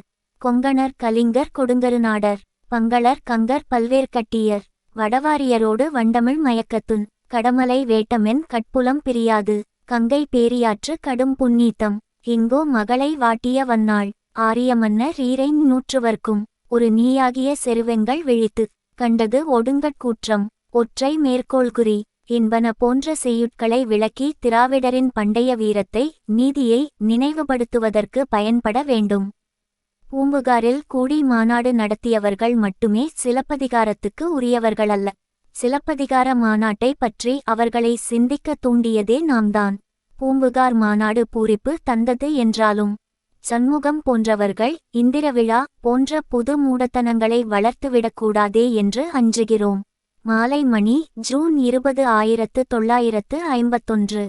ஐக்கிய மாகாணம் அருமையான பாடம். திராவிட நாடு திராவிடருக்கே. இந்த முழக்கம் திலே விழுந்ததோ இல்லையோ, துடித்தெழுந்து, யாரடா பாவி, பிரிவினை பேயனே, இது ஒரே நாடு ஒரே மக்கள் என்று உரத்த குரலில் பேசிடுவார்கள் பிரிவினை வேண்டாமெனும் பெரும் உபதேசம் புரிகிறவர்கள். திராவிடம் தனித புள்ளித்து வாழ்வதற்கான சூழ்நிலைகளையும் நாம் பலமுறை சுட்டிக்காட்டி வந்திருக்கிறோம். சென்னை மாகாணம் சீரழிக்கப்படுகிறது, வடக்கு மாகாணங்கள் வளம்பெறுகின்றன என்பதை எடுத்து காட்டியிருக்கிறோம். மற்ற மாகாணங்களின் துப்பிடியால் ஏங்கித் தவிக்கிறது சென்னை என்பதை எத்தனையோ நிகழ்ச்சிகள் காட்டியிருக்கின்றன. அவைகளை உணர்ந்தும் கூட உண்மையை மறைக்கும் உத்தமர்கள் உதைத்த காலுக்கு முத்தமிடும் வீரர்களாகவே காட்சி தருகிறார்கள். நாம புள்ளி தரும் செய்திகள் அவர்களால் அலட்சியப்படுத்தப்பட்டாலும் கூட அவர்களுடைய ஏமாற்று மொழிகளுக்கு இரையானவர்களின் கண்களையாவது கட்டாயம் திறக்குமென்று நம்புகிறோம். தென்னாட்டுக்கு தேவையான உளுந்து போன்ற உணவு தானியங்கள் கிழக்கு பஞ்சாப், ஐக்கிய மாகாணம், ராஜஸ்தான் முதலிய இடங்களிலிருந்துதான் கிடைக்கின்றன. அதில் குறிப்பிடக்கூடியது ஐக்கிய மாகாணம்தான். அது மேற்சொன்ன பொருள்களை வெளிமாகாணங்களுக்குச் செல்வதை தடை செய்திருக்கிறது. கட்டுப்பாடு, விலை நிர்ணயம் ஆகிய புது உத்தரவுகளின் மூலம் ஐக்கிய மாகாணம் இந்திய யூனியனைச் சேர்ந்தது தான், நேரு பிறந்த மாகாணம் கூட. ஆனால் அது பிற மாகாணங்களை கேவலப்படுத்தும் நிலையில், குறிப்பாக சென்னையை மட்டமாக மதித்து இம்மாதிரி ஒரு உத்தரவை வீசியிருக்கிறது. முன்பொரு தடவை இதே மாகாணம் சென்னைக்கு செய்த பெரும் பிழையை யாரும் மறந்திருக்க முடியாது. அரிசி கேட்டது ஐக்கிய மாகாணத்தை சென்னை சர்க்கார். அந்த மாகாணம் சென்னைக்கு அரிசி அனுப்பியது. எப்படி? நியாயமாக தரவேண்டிய விலைக்கு அதிகமாக 1 கோடி ரூபாய் சென்னையிடமிருந்து வாங்கிக் கொண்டது. அதிக விலை 1 கோடி ரூபாயை அளிப்பதற்கு முடியாமல் அவதிப்பட்ட சென்னை அரசாங்கம் ரேஷன் கடைகளில் விற்கப்படும் அரிசிக்கு படி ஒன்றுக்கு 1 பைசா உயர்த்தி மக்களிடமிருந்து கிடைத்த 1 கோடி ரூபாயை ஐக்கிய மாகாணத்தின் திருவடிகளிலே வைத்து தெண்டனிட்டது. சென்னை இடம் 1 கோடி கொள்ளையடித்த கொடுமை பற்றி ஐக்கிய மாகாணத்தை டில்லி சர்க்கார் எதுவும் கேட்கவில்லை. இதேபோல சர்க்கரையிலும் ஒரு சங்கடத்தை உண்டுபண்ணி சென்னையை தவிக்க விட்டது அந்த மாகாணம்தான். மாகாணங்கள் சகோதர பாசம் கொண்டவை. மாகாண உணர்ச்சிகள் கூடாது. ஒரே நாடு ஒரே மக்கள் என்று கூறுகிறவர்கள் ஐக்கிய மாகாணத்தின் இந்த அகம்பாவ உணர்ச்சிக்கு என்ன அர்த்தம் சொல்லப் போகிறார்கள் என்று நமக்கு தெரியவில்லை. நேருவ மாகாணம் நேர்மையாளர் பிறந்த மாகாணம் இப்படி நெறிதவறி வெறிபிடித்து அலைகிறது. ஆனால் நேருவும் அவர் நிழல்களும் ஒரே நாடு ஒரே மக்கள் என்ற உபதேசத்தை மறக்கவில்லை. ஐக்கிய மாகாணத்திற்கிருக்கிற மாகாண பற்றை நாம் மறுக்கவில்லை. ஆனால் சென்னைக்கு அந்த மாகாண உணர்ச்சி கூடாது, அது மகாபாவம் என்கிறார்களே, அந்த மட்டரக கருத்தைத்தான் மண்டையில் அடிக்க வேண்டும் என்கிறோம். 1 கோடி கொள்ளை போயிற்று, டெல்லி கேட்கவில்லை. தானியங்களுக்கு தடை போட்டது, டெல்லி பேசாமடந்தையாக இருக்கிறது. இன்னும் ஒரே நாடு என்ற கூச்சல் மட்டும் மறையவில்லை. வடநாட்டு தலைவர்களிலிருந்து அவர்களுக்கு வால்பிடிக்கும் தென்னாட்டு தவளைகள், குட்டிச் சுவற்று குயில்கள், சந்து முனை சிந்து நடைக்காரர்கள் வரையிலே திராவிட நாட்டு பிரிவினையை எதிர்க்கிறார்கள். திராவிட இயக்கத்தின் மீது எதிர்ப்பாய்ச்சல் நடத்துகிறார்கள். ஐக்கிய மாகாணம் தரும் பாடத்தை அவர்கள் உணர மறுக்கலாம். ஆனால் திராவிட மக்கள் அந்த பாடம் தரும் பாதையிலே பயணம் நடத்த வேண்டும். திராவிட பிரிவினை எவ்வளவு தேவையானது என்பதை இடித்துச் சொல்வதுதான் ஐக்கிய மாகாணத்து இந்த புது உத்தரவு. மாலை மணி ஜூன் 6, 1951. கொந்தளிக்கும் கடல். நாட்டிலே குமுறிக் கொண்டிருந்த தேர்தல் புயல் அநேகமாக ஓய்ந்து விட்டது. புதுநிலைக்கான முயற்சிகள் ஒரு புறம் நடந்து கொண்டிருக்கின்றன. 5 ஆண்டு காலம் அடக்குமுறை பாசிச ஆட்சி நடத்தி வந்தவர்கள் பொதுமக்களின் தீர்ப்பை பரிசாக பெற்று தலைதாழ்ந்திருக்கிறார்கள். திராவிட முன்னேற்ற கழகத்தார் துணிவிருந்தால் தேர்தலில் நின்று பார்க்கட்டுமே என்று தோள்தட்டினார் காமராசர். நேரடியாக தேர்தலில் கலந்து கொள்ளாமலேயே குறுகிய காலத்தில் ஆதரவை மட்டும் அளித்து காங்கிரஸை முறியடித்து வெற்றிக்கொடி பிடிக்கும் வகையில் 50 தோழர்களை திராவிட முன்னேற்ற கழகம் உலவவிட்டிருப்பது கண்டு தோற்றேன் என்று முகாரி பாடுகிறார் இப்போது. சிறையிலே கொலை சிந்தும் வீதியிலே பிணமும் வேடிக்கை விருத்தங்களாக ஆகிவிட்ட காங்கிரஸ் கொலுமண்டபத்திலே இடி விழுந்துவிட்டது. அதுவும் பேரிடி. சர்வாதிகாரிகள் பலர் காலடியில் மக்களை துவைத்து வாழ்ந்த நேரத்தில் அவர்களை வீழ்த்திட புரட்சிகள் உருவாயின. சர்வாதிகாரிகளின் தலைகள் உருட்டப்பட்டன. அரசியலிலே நாகரீகம் நல்ல அளவுக்கு அமையாத நேரமது. கொடியவர்க்கு தண்டனை கொலை, குடும்பத்தோடு கொலை, கூட்டோடு கொலை என்ற விதத்திலே தரப்பட்ட காலம். பழிவாங்கும் உணர்ச்சி பலாத்காரத்தோடு இணைந்திருந்த நேரம். ஆகவே இத்தகைய தண்டனைகள் குற்றமாக கூட கருதப்படாத காலமது. இன்றோ அரசியலிலே நாகரீகம் தேவைப்படுகிறது. காட்டுமிராண்டித்தனம், பேய்க்கூத்து இவை போன்ற தாண்டவங்கள் கூடாது என்கின்ற நிலை வளர்ந்திருக்கிறது. இப்போதே காந்தியாரும் லியாகத்தும் அம்சானும் மற்றும் சிலரும் கொலை செய்யப்படுகிற அளவுக்கு அரசியல் நேர்மை இருந்திருக்கிறதென்றால், அரசியல் நாகரீகம் அற்ற அந்த நாட்களிலே நடைபெற்ற புரட்சிகளிலே எதிரிகள், அதுவும் கொடியவர்கள் கொல்லப்படுவதிலே ஆச்சரியம் என்ன இருக்க முடியும்? அந்நாள் கொடுங்கோலர் கொலையை வெகுமதியாக அடைந்தனர்.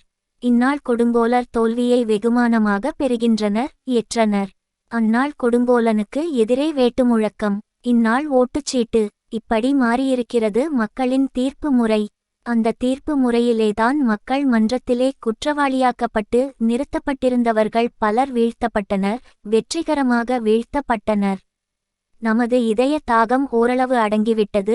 நாட்டை காடாக்கியவர்கள் நலிவுற்றது கண்டு கள்ளிக்காட்டை அழித்து விடுவது மட்டும் நமது வேலையல்லவே. கள்ளி இருந்த இடத்திலே பள்ளி அமைப்பது அல்லவா நமது லட்சியம், இதயகீதம் எல்லாம். காங்கிரஸை ஒழித்து கட்டுவதை மட்டும் லட்சியமாக கொண்டிருந்தால் தேர்தலின்போது ஆதரவு கேட்டவர்களிடம் திராவிட நாட்டு பிரச்சனையை முக்கியமாக வைத்திருக்காது தி.மு. கழகம். தும்பை விட்டுவிட்டு வாலை பிடிக்கும் கொள்கை தி.மு. கழகத்திடம் இல்லாத காரணத்தால்தான் திராவிட நாட்டு பிரச்சனையை உயிர் பிரச்சனையாக, அடிப்படை பிரச்சனையாக தேர்தல் காலத்திலும் அனுஷ்டித்து வந்தது தி. மு. கழகம். ஏசல், ஏளனம், கிண்டல், கேலி, கண்டனம் இவைகளை எல்லாம் பொருட்படுத்தாமல் லட்சியம் ஒன்றையே முன்னிறுத்தி தேர்தலில் தன் பிரசாரத்தை செய்தது தி. மு. கழகம். கிராம புள்ளிகளிலே, பட்டி தொட்டிகளிலே, இதுவரை கேள்விப்பட்டிராத குப்பங்களிலே தேர்தல் பிரசாரத்திற்காக தி. மு. க. வீரர்கள் சென்றபோது திராவிட பிரிவினை முழக்கத்தை மக்கள் மனதிலே பதிய வைத்திட தவறவில்லை. தன் இலட்சியத்தை பரப்பிட தேர்தலையும் ஒரு சந்தர்ப்பமாக தி. மு. க. கருதியது. அப்படி கருதியதிலே வெற்றியும் பெற்றது. ஆதரவு பெற்றவர்கள் தி. மு. க. ஒப்பந்த ஏட்டிலே கையெழுத்திட்டவர்கள் திராவிட நாட்டை வாங்கி கொடுத புள்ளி துவிடுவார்கள் என்ற அசட்டு நம்பிக்கை கொண்டு அலையவில்லை நாம். நமது போராட்டத்திற்கான பல ஆயுதங்களிலே சட்டசபை, மக்கள் சபையிலே எழும் குரலையும் ஒரு ஆயுதமாக கருதுகிறோம். லட்சியம் என்பது கல்லால் அடித்தவுடன் கீழே விழுகிற மாங்காய் அல்ல. மாங்காய் கூட குறிதவறினால் கீழே விழாது. எந்த நாட்டு அரசியல் சரித்திரத்தை எடுத்தாலும் லட்சிய போராட்டத்திலே முதல் மோதுதலிலேயே வெற்றி பெற்றுவிடவில்லை. ரஷ்ய நாட்டு புரட்சி ஒரே நாளிலே முடிந்துவிடவில்லை. சீனாவின் புதுவாழ்வு நினைத்தவுடன் கிடைத்துவிடவில்லை. இந்திய துணை கண்டம் சுதந்திர போராட்டத்தை 50 வருடங்கள் நடத்தியிருக்கிறது. அதுமட்டுமல்ல, வெள்ளையன் ஆட்சி நடைபெறும் போது அமைந்த காங்கிரஸ் மந்திரிசபைகள் விடுதலைக்கான குரலை எழுப்பியதே தவிர அப்போதே சுதந்திரத்தை மூட்டை கட்டிக்கொண்டு எடுத்து வந்து மக்கள் கையிலே கொடுத்துவிடவில்லை. இவை எல்லாம் அரசியலிலே பாவிகளாய் இருப்பவர்கள் கூட அறிந்து கொள்ளக்கூடிய விஷயம்தான். வெளியிலே நாம் நடத்த இருக்கும் திராவிட பிரிவினை போராட்டத்திற்கு சட்டசபைகளிலும் மக்கள் சபைகளிலும் ஆதரவு குரல் எழுப்ப வேண்டும் என்று நிபந்தனை கேட்டோம். அப்படி நிபந்தனை தந்தவர்களை மட்டும் திராவிட நாட்டு பிரச்சினை நம்பியிருக்கிறது என்று அர்த்தமல்ல. நிபந்தனை கேட்கிற அளவுக்கு கழகம் வளர்ந்திருக்கிறது என்றுதான் அர்த்தம். இதை புரிந்த கொண்டுதான் விஷமிகள் விஷத்தை வாரி இறைக்கிறார்கள். புரியாதவர் போலவும் நடிக்கிறார்கள். பொறாமையின் விளைவுதான் அவைகள் என்பதை உணர்ந்து கொண்டு செயலாற்றிட புறப்பட வேண்டும் திராவிட காளையர். நாடெங்கும புள்ளி திராவிட நாதம் பரப்பிட நல்லதோர் வாய்ப்பாக அமைந்தது கடந்து போன தேர்தல். தேர்தல் முடிந்துவிட்டது. தேர்தலுடன் நம் பிரச்சனைகள் முடிந்துவிடவில்லை. திராவிட நாடு கிடைக்கும் வரையில், அப்படி கிடைத்த திராவிடத்தி லே சமத்துவம் கொழிக்கும் வழி இருக்கும் வரையில், வகுக்கப்பட்ட சமத்துவம் வகையோடு வாழ்ந்திட பாதுகாத்திடும் பணியிருக்கும் வரையில் நம் பிரச்சனைகள் முடிந்துவிடாது. நம் இலட்சிய குரல் முடிந்துவிடாது. அடுத்த அமைய போகும் மந்திரிசபை யாருடையதாக இருந்தாலும், எந்த கட்சியுடையதாக இருந்தாலும், திராவிடத்தை டெல்லியிலிருந்து வெட்டி எடுக்கும் வீர போராட்டத்திலே தி. மு. கழகத்தார் குதிக்கத்தான் போகிறார்கள். தில்லியின் கொடுமைகளை, தில்லியின் ஏகாதிபத்தியத்தை திராவிடம் இனியும் வளரவிட எண்ணவில்லை. ஆகவேதான் திராவிடர் நாட்டு பிரிவினை போரிலே இன்னும் தீவிரமாக ஈடுபட இருக்கிறார்கள். அதற்கு சட்டசபையிலே இருந்தும் நமக்கு ஆதரவு குரல் எழும்பும். அது டில்லியிலேதான் எதிரொலிக்கும். அப்படி கிளம்புகிற குரலை அடக்கிடும் போக்கினர் ஆட்சி பீடத்திலே இருந்தால் அதற்காக கவலைப்பட போவதில்லை திராவிடர் எழுச்சி கடல். அந்த கடலின் கொந்தளிப்பு டில்லி மூலவர்களை மூழ்கடிக்கும். டில்லி தாசர்களை விரட்டி அடிக்கும். பலரை பலி கொடுத்து வளர்த்த சோல் திராவிடம். வேலாயுதம், தாளமுத்து, நடராசன், அழகிரி, செல்வம், நெல்லிக்குப்பம், மஜ்ஜி, சென்னை பாண்டியன் இப்படி பலர் கடைசி மூச்சை திராவிடம் என்ற மூச்சாக மாற்றிவிட்டு மறைந்திருக்கிறார்கள். அந்த வீரர் பெருந்தகைகளின் திருவுருவத்தை நெஞ்சிலே ஏந்தி திராவிட நாடு திராவிடருக்கே என்ற முழக்கத்தை விண்ணதிர மண்ணதிர வீண ரென்விழி அதிர எழுப்பி, அடைந்தால் திராவிட நாடு, இல்லையேல் இடுகாடு என்ற உறுதியுடன் நடந்திடுவோம். திராவிட நாடு திராவிடருக்கே. மாலை மணி, ஜனவரி 4, 1951. கலை. கலை என்பது இயல், இசை, நாடகம் மட்டுமல்ல. எல்லா துறைகளிலும் கலையை காணலாம். கலை என்பது இன்னதென்றே மக்களுக்கு விளங்காதிருந்த காலமும் உண்டு. சுமார் 15 ஆண்டுகளாக தான் கலையை பற்றி நாட்டில் பேசப்பட்டு வருகிறது. இதற்கு காரணம் நமது அறிஞர் அண்ணா அவர்களே யாகும். ஒரு நாடோ மக்களோ மக்களின் சுகபோகங்களோ நன்றாக வளர வேண்டுமானால், வளர்ந்திருக்கிறது என்று கூற வேண்டுமானால், அது கலையினால் தான் என்று நிச்சயமாக கூறலாம். அண்ணா அவர்கள் மேடையில் தோன்றி பேச ஆரம்பித்த பிறகு தான் பேச்சின் இனிமையை மக்கள் சுவைக்க முற்பட்டார்கள். அதன் பிறகுதான் பேச்சும் ஒரு கலை என்பது எல்லோருக்கும் தெள்ளத்தெளிய தெரியலாயிற்று. அது மட்டுமல்ல, கலை என்ற சொல்லுக்கே ஒரு பெருமையும் ஏற்பட்டது. இப்போது மூலை முடுக்குகளிலும் பட்டி தொட்டிகளிலும் கலை விழாக்கள் சிறப்பாக நடைபெற்று வருகின்றன. ஆக நாட்டின் நலன் கருதிய நாங்கள் கலைக்கு ஒரு தனிச்சிறப்பை தேடிக் கொடுத்த பிறகு சில்லுண்டிகளும் சில்லறைகளும் சின்னது பெரியதுகளும் எங்களை கலை விரோதிகள் என்று கூறுகிறார்கள். எப்படி நாங்கள் கலைக்கு விரோதிகளாவோம்? பேச்சிலே ஒரு புதுமையை உண்டாக்கினோம், நாடகத்திலே ஒரு புரட்சியை கண்டோம், இசையிலே ஒரு இயற்கை இன்பத்தை புகுத்தினோம். இதற்காகவா நாங்கள் கலை விரோதிகள்? பழமையை ஒழித்து அறிவிலே ஒரு புதுமை காண்பது தவறா? இல்லையே. அந்த காலம் வேறு, இந்த காலம் வேறு என்பதை மக்கள் நன்றாக தெரிந்து கொண்டனரே. மக்கள் காண்பதும் கேட்பதும் பகுத்தறிவு புரட்சியாயிற்றே. கிருஷ்ணலீலா, ஹரிச்சந்திரா, சம்பூர்ண ராமாயணம் போன்ற நாடகங்களுக்கு புள்ளி குத்தான் அந்த நாட்களில் கூட்டம் வரும். அது ஒழிந்து அறிவு வளர்ச்சிக்கான பகுத்தறிவு நாடகங்களை அல்லவா மக்கள் இன்று விரும்புகின்றார்கள். அன்று ஹரிச்சந்திரா நாடகம் என்றால் இன்று அதற்கு பதில் அண்ணா சன். திரமோகன் நாடகம் நடத்தி காண்பிக்கிறார். அன்று மகாபாரதம் மிக மிக நன்றாக இருக்கிறது என்றால் இன்று ராமசாமியின் நாடகம் மக்களை பகுத்தறிவு பாதைக்கு இழுத்துச் செல்கிறது. அந்த புரட்சியை கண்ட நாங்களா கலைவிரோதிகள்? ராமாயணம் இழிவை கற்பிக்கிறது, வேண்டாம் என்கிறோம். சிலப்பதிகாரமும் ராமாயணத்தை போல் பழைமையானதுதான். அதை ஏன் நாங்கள் வெறுக்கவில்லை? அதுமட்டுமல்ல, சங்ககால நூல் சிலவற்றையும் நாங்கள் வெறுப்பதற்கு காரணம் உண்டு. உதாரணத்திற்கு ஒன்று கூறுகிறேன். சங்க நூலில் உள்ளது நான் கற்பனை செய்ததல்ல. ஒரு வேடன் வேட்டைக்குச் செல்கிறான். அங்கு ஒரு சிறுத்தையை கண்டான். உடனே வில்லில் நாணேற்றி அம்பை எய்கிறான். அம்பு சிறுத்தையின் மார்பில் பாய்ந்து மறுபக்கமாக வந்து அடுத்துள்ள வாழை மரத்தில் பாய்ந்து சாயாமல் நின்று விடுகிறதாம். இது சங்க காலத்து கவி. இதில் எவ்வளவு உண்மையிருக்கிறது பாருங்கள். அம்பு வில்லிலிருந்து புறப்பட்ட வேகம் சிறுத்தையின் விலாவுக்குள் பாயும் சக்தியை பெற்றிருந்தது. விலாவின் மறு பக்கமாக வெளிவரும்போது அதற்குள்ள இயற்கையான வேகம் குறைகிறது. அடுத்துள்ள வாழை மரத்தில் கொத்தி நிற்க முடிகிறதே தவிர அதையும் துளைக்க முடியவில்லை. இந்த செய்தி இயற்கையானது, உண்மையும் கூட பகுத்தறிவுக்கு எட்டிய வரையில். ஆனால் ராமாயணம் கம்பன் பாடியது கவியின் திறமைக்கு ஓர் எடுத்துக்காட்டு என்று சொல்லுகிறார்கள். அந்த ராமாயணத்திலே உண்மைக்கு மாறான பல விஷயங்கள் மட்டுமல்ல, நடக்குமா, நடக்க முடியுமா, நடந்திருக்க முடியுமா என்று சந்தேகப்படக்கூடியவை அநேகம். ஒன்று மட்டும் காட்டுகிறேன். இலங்காபுரி மன்னன் இராவணனை கொல்ல இராமருடைய அம்புரா துளியிலிருந்து ராமபாணம் புறப்படுகிறது. அது இராவணனை கொன்றதோடல்லாமல் அவனுடைய 10 தலைகளையும் வெட்டி வீழ்த்துகிறது.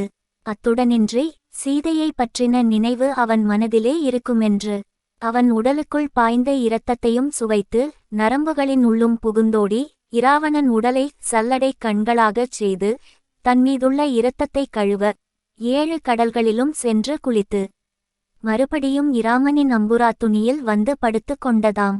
இது எத்தனை பச்சை பொய் பாருங்கள். அறிவுக்கு பொருத்தமாக ஆராய்ச்சிக்குட்பட்டதாக இருக்கிறதா? இந்த கவி கம்பன் பாடியது. யார்தான் பாடினால் என்ன? தவறை தவறென்று கூறுகிறோம். இப்படி கூறியதற்காக நாங்கள் கலைவிரோதிகளா? நாங்கள் என்றும் கலையை வளர்க்க அல்லவா பாடுபடச் செய்வோம். எங்களை பழமைக்கு விரோதி என்று கூறுகிறார்கள். நாங்கள் பழமையிலும் நல்லது இருந்தால் எடுத்துக்கொண்டு அறிவுக்கு ஒவ்வாததை தள்ளி விடுகிறோம். குரங்கு பேசுமென்கிறார்கள், பேசாது என்கிறோம். இன்னும் எத்தனையோ கற்பனைக்கும் கட்டுப்படாத ஆபாசங்கள் பல இருக்கின்றனவே இராமாயணத்தில். சில்லுண்டுகளுக்கு சவால் விடுகிறேன், தைரியமிருந்தால் கொண்டு வரட்டும் இராமாயணத்தை மேடைக்கு. பொதுமக்கள் தீர்ப்புக்கு விடட்டும். இல்லையேல் அண்ணா எழுதிய கம்பரசத்தை 4 டோஸ் சாப்பிட்டுவிட்டு சும்மா கிடக்கட்டும் மூலையில். இந்த காலத்து ராமன் சீதையை காணாவிட்டால் கிஷ்கிந்தைக்கு ஓடமாட்டான். ஜனகருக்கு டிரங் போடுவான், சீதை வந்தாளா என்று. அல்லது அயோத்திக்கு தந்தி அடிப்பான், பரதா அண்ணி வந்தாளா என்று. இல்லை என்று தெரிந்தால் சுதேசமித்திர நில் சீதையின் புகைப்படம் போட்டு விளம்பரம் செய்வான். கண்டுபிடித்தாலும் இராவணனும் இராமனும் கோர்ட்டுக்குச் சென்று வாதாடுவார்கள் கூண்டில் நின்று கொண்டு. இது நடக்கக்கூடியது. இந்த காலத்தில் சகோதர வாஞ்சையே கிடையாது என்கிறார்களே, இராமாயணத்தில் மட்டுமென்ன வாழுகிறது? வாலி சுக்ரீவன் கதை தெரியாதா எங்களுக்கு? இராவணனை விபீஷணன் துரோகம் செய்யவில்லையா? இதை கவியாக பாடிவிட்டார் கம்பர். விளக்கம் தருகிறார் டி. கே. சி. சிதம்பரம் பிள்ளையவர்களை ஒருவன் கேட்டானாம், ஐயா, நீங்கள் சுதேசியை ஆதரிக்கிறீர்கள், ரொம்ப சரி, பரதேச சாமான்களை வாங்காதே என்றும் சொல்லி பிறர் மனதை நோக வைக்கலாமா என்று. உடனே சிதம்பரம் பிள்ளை அவனை பார்த்து, நீ எப்போதும் உண்மையே பேசுகிறாய், அது நியாயம். ஆனால் அதற்காக பொய்யைக் கண்டு வெறுக்காதே என்பது போலிருக்கிறது உன் கேள்வி என்று பளிச்சென்று பதில் சொன்னாராம். அதைப்போல இருக்கிறது இந்த சில்லறைகள் நம்மை பார்த்து கலைக்கு விரோதி என்று கூறுவது. ஒரு மேதாவி கூறுகிறார், எங்களால்தான் இந்த நாட்டில் மழை பெய்யவில்லை என்று. பஞ்சத்திற்கு கூட நாங்கள்தான் காரணமாம்.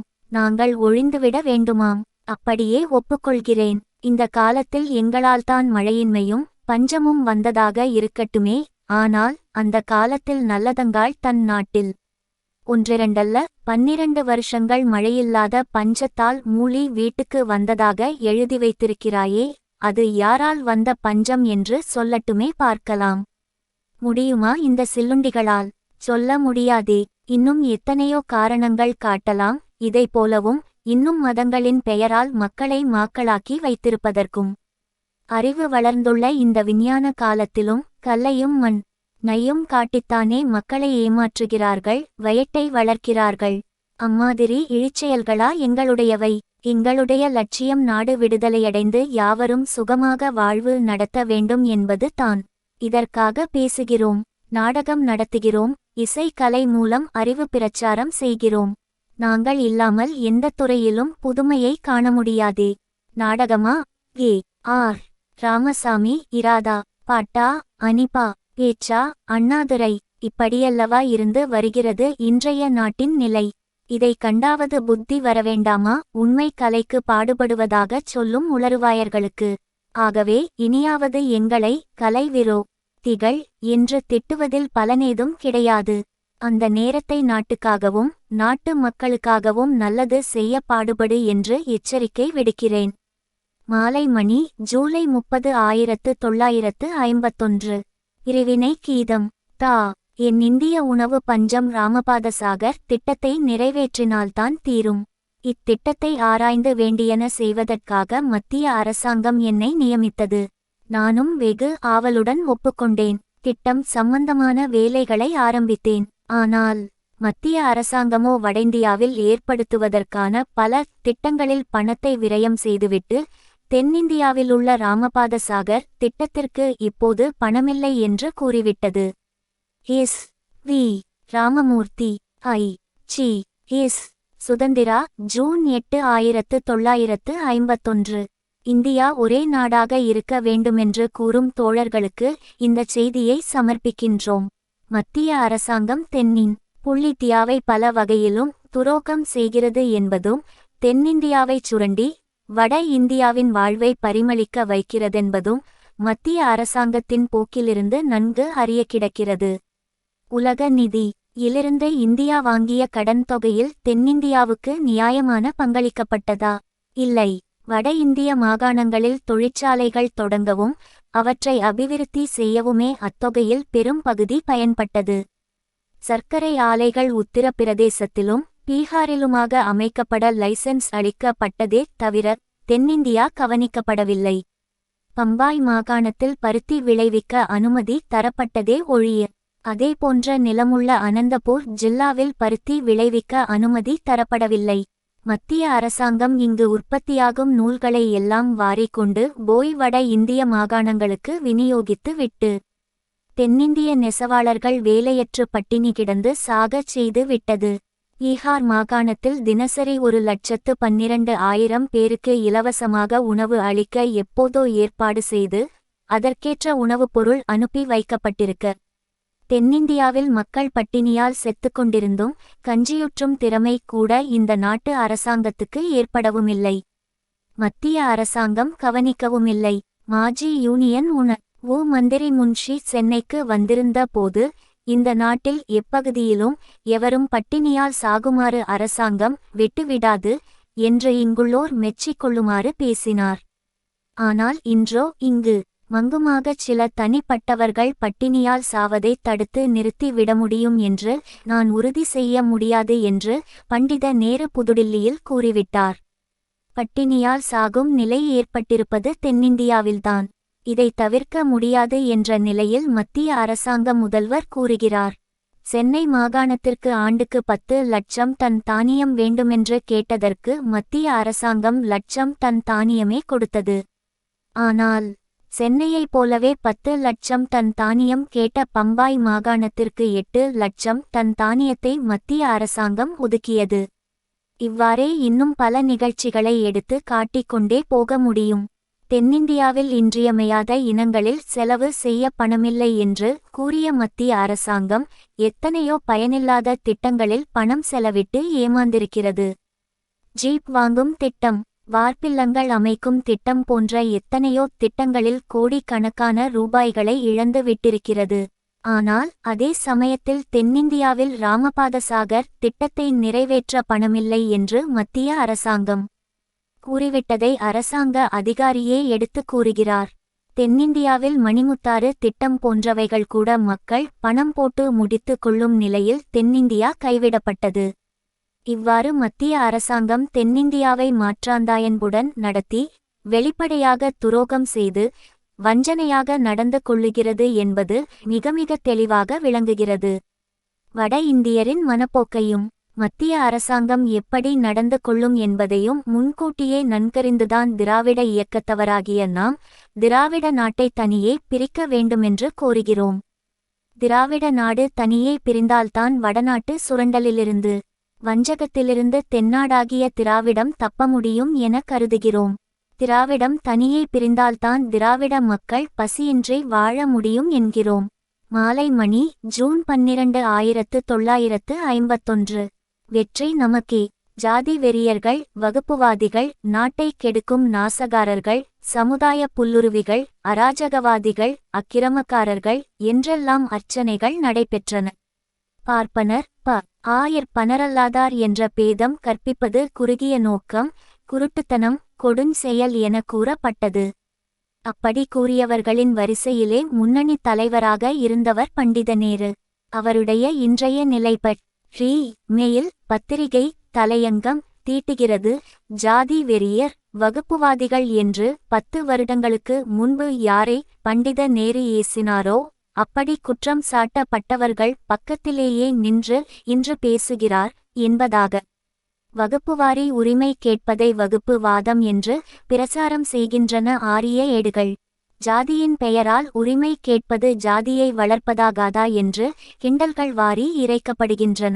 அதற்கெல்லாம் நேரு பதில் கூறியிருக்கிறார். நம்முடைய குரலிலேயே பேசியிருக்கிறார். உள்ளம் எப்படியோ தெரியாது, குரல் நம்முடையதுதான், கருத்து நாம் சொன்னதுதான். ஜாதி உணர்ச்சிகள் ஒழிக்கப்பட வேண்டியதும் ஜாதி பிரி வினைகள் அழிக்கப்பட வேண்டியதும் நம்முடைய முக்கிய லட்சியம். அந்த லட்சியம் அழிந்து விட்டது என்று அர்த்தமல்ல. காலை கதிரவனை காண, உதயத்தின் எழிலை ரசிக்க கடற்கரைக்கு போகிறோம். கடற்கரை நம் இருப்பிடத்திலிருந்து 10 மைல் தொலைவில் இருந்தால் இருட்டிலேயே ஊரை விட்டு புறப்பட்டு விடுகிறோம். கதிரவனைத்தான் காணப்போகிறோமே என்று இருட்டு நேரத்தில் கையில் விளக்கில்லாமல் போக முடியுமா? கதிரவனை கண்ட பிறகு வேண்டுமானால் விளக்கு தேவையில்லை. இதேதான் வகுப்பு வாரி உரிமையிலும் நாம் சொன்னது. ஜாதிகள் ஒழிய வேண்டுமென்ற நோக்கத்திலே போய்க் கொண்டிருக்கிறோம். தற்போதைய சூழ்நிலையில் பிற்படுத்தப்பட்டுள்ள சமூகத்தினருக்கு சில தனி வசதிகள் தேவை என்கிறோம். இருட்டிலே விளக்கு தேவை என்பதைப் போல இப்படி தனி வசதிகள் கேட்பதால் ஜாதியை ஒழிப்பது என்ற கதிரவனை காண்பது போன்ற கொள்கையிலிருந்து நாம் நழுவி விட்டதாக அர்த்தமல்ல. இதைத்தான் பண்டித நேரு பேசியிருக்கிறார். சமூக நீதி சாய்க்கப்படுகிறது என்பது கண்ட திராவிட பெருங்குடிமக்கள் நடத்திய கிளர்ச்சியால் வழங்கிய எச்சரிக்கையால் இந்த திருத்தம் தோன்றியது என்பதும், நேரு நம் கருத்துக்கள் சிலவற்றை பேசினார் என்பதும் மறுக்க முடியாத உண்மைகள். முதலிலே வந்த திருத்தங்கள் கூட நமக்கு திருப்தியளிக்கக்கூடியதாக இல்லை. திருத்தம் தித்திக்குமா என்று சந்தேகமுற்றோம். 16வது ஷரத்தும் 29வது ஷரத்தும் நம் எண்ணத்துக்கு தடையாயிருக்குமென்று கருதினோம். இப்போது செலக்ட் கமிட்டி அந்த 2 ஷரத்துக்களும் சமூகத்துறையில் அல்லது கல்வி வழியில் பிற்பட்ட நிலையிலுள்ள வகுப்புகளுக்கும் சர்க்கார் தன இவ்வசதி அளிக்க தடையாயிருக்க கூடாதென்று குறிப்பிட்டிருக்கிறது. இதை நோக்கும்போது நம்பிக்கை நட்சத்திரம் உதயமாவதாக, வெடிவெள்ளி முளைப்பதாக நமக்கு தோன்றுகிறது. இழந்த நமது உரிமை புத்துயிர் பெறுவது போன்ற உணர்ச்சி ஏற்படுகிறது. பொறுத்திருந்ததற்கு பயன் ஏற்படுவது போன்ற ஒளி தோன்றுகிறது. வெத்து வேட்டுகள் வேதனை தீர்க்க உதவாது, விளைவுகளை அமைதியோடு கவனிப்போம் என்று நாம் சொல்லி வந்த விளக்கங்களுக்கு வெற்றி மலர்வது போல தெரிகிறது. நமது சக்தி மதிப்பு வாய்ந்தது என்பதை உணர்த்துகிறது திருத்தமும், திருத்தம் பற்றிய நேருவின் பேச்சும். திராவிடஸ்தான் பிரச்சனை நேருவை இப்படி பேச வைத்திருக்கிறது. இன்னும் சிறிது நாளில் திராவிடஸ்தானை பற்றிய பேச்சையே நேரு பேச வேண்டிய நிலை வரத்தான் போகிறது. வீரர்களே, திராவிட காளையரே, வீணுக்கு அழிவதல்ல நம் வீரம். விவேக வழி சென்றிடுவோம். வெற்றி மாலை சூடிடுவோம். எட்டு திக்கும் இலட்சிய குரல் எழுப்பிடுவோம். இறுதி வெற்றி நமக்கே. மாலை மணி, ஜூன் 1, 1951. யார் காட்டுமிராண்டிகள்?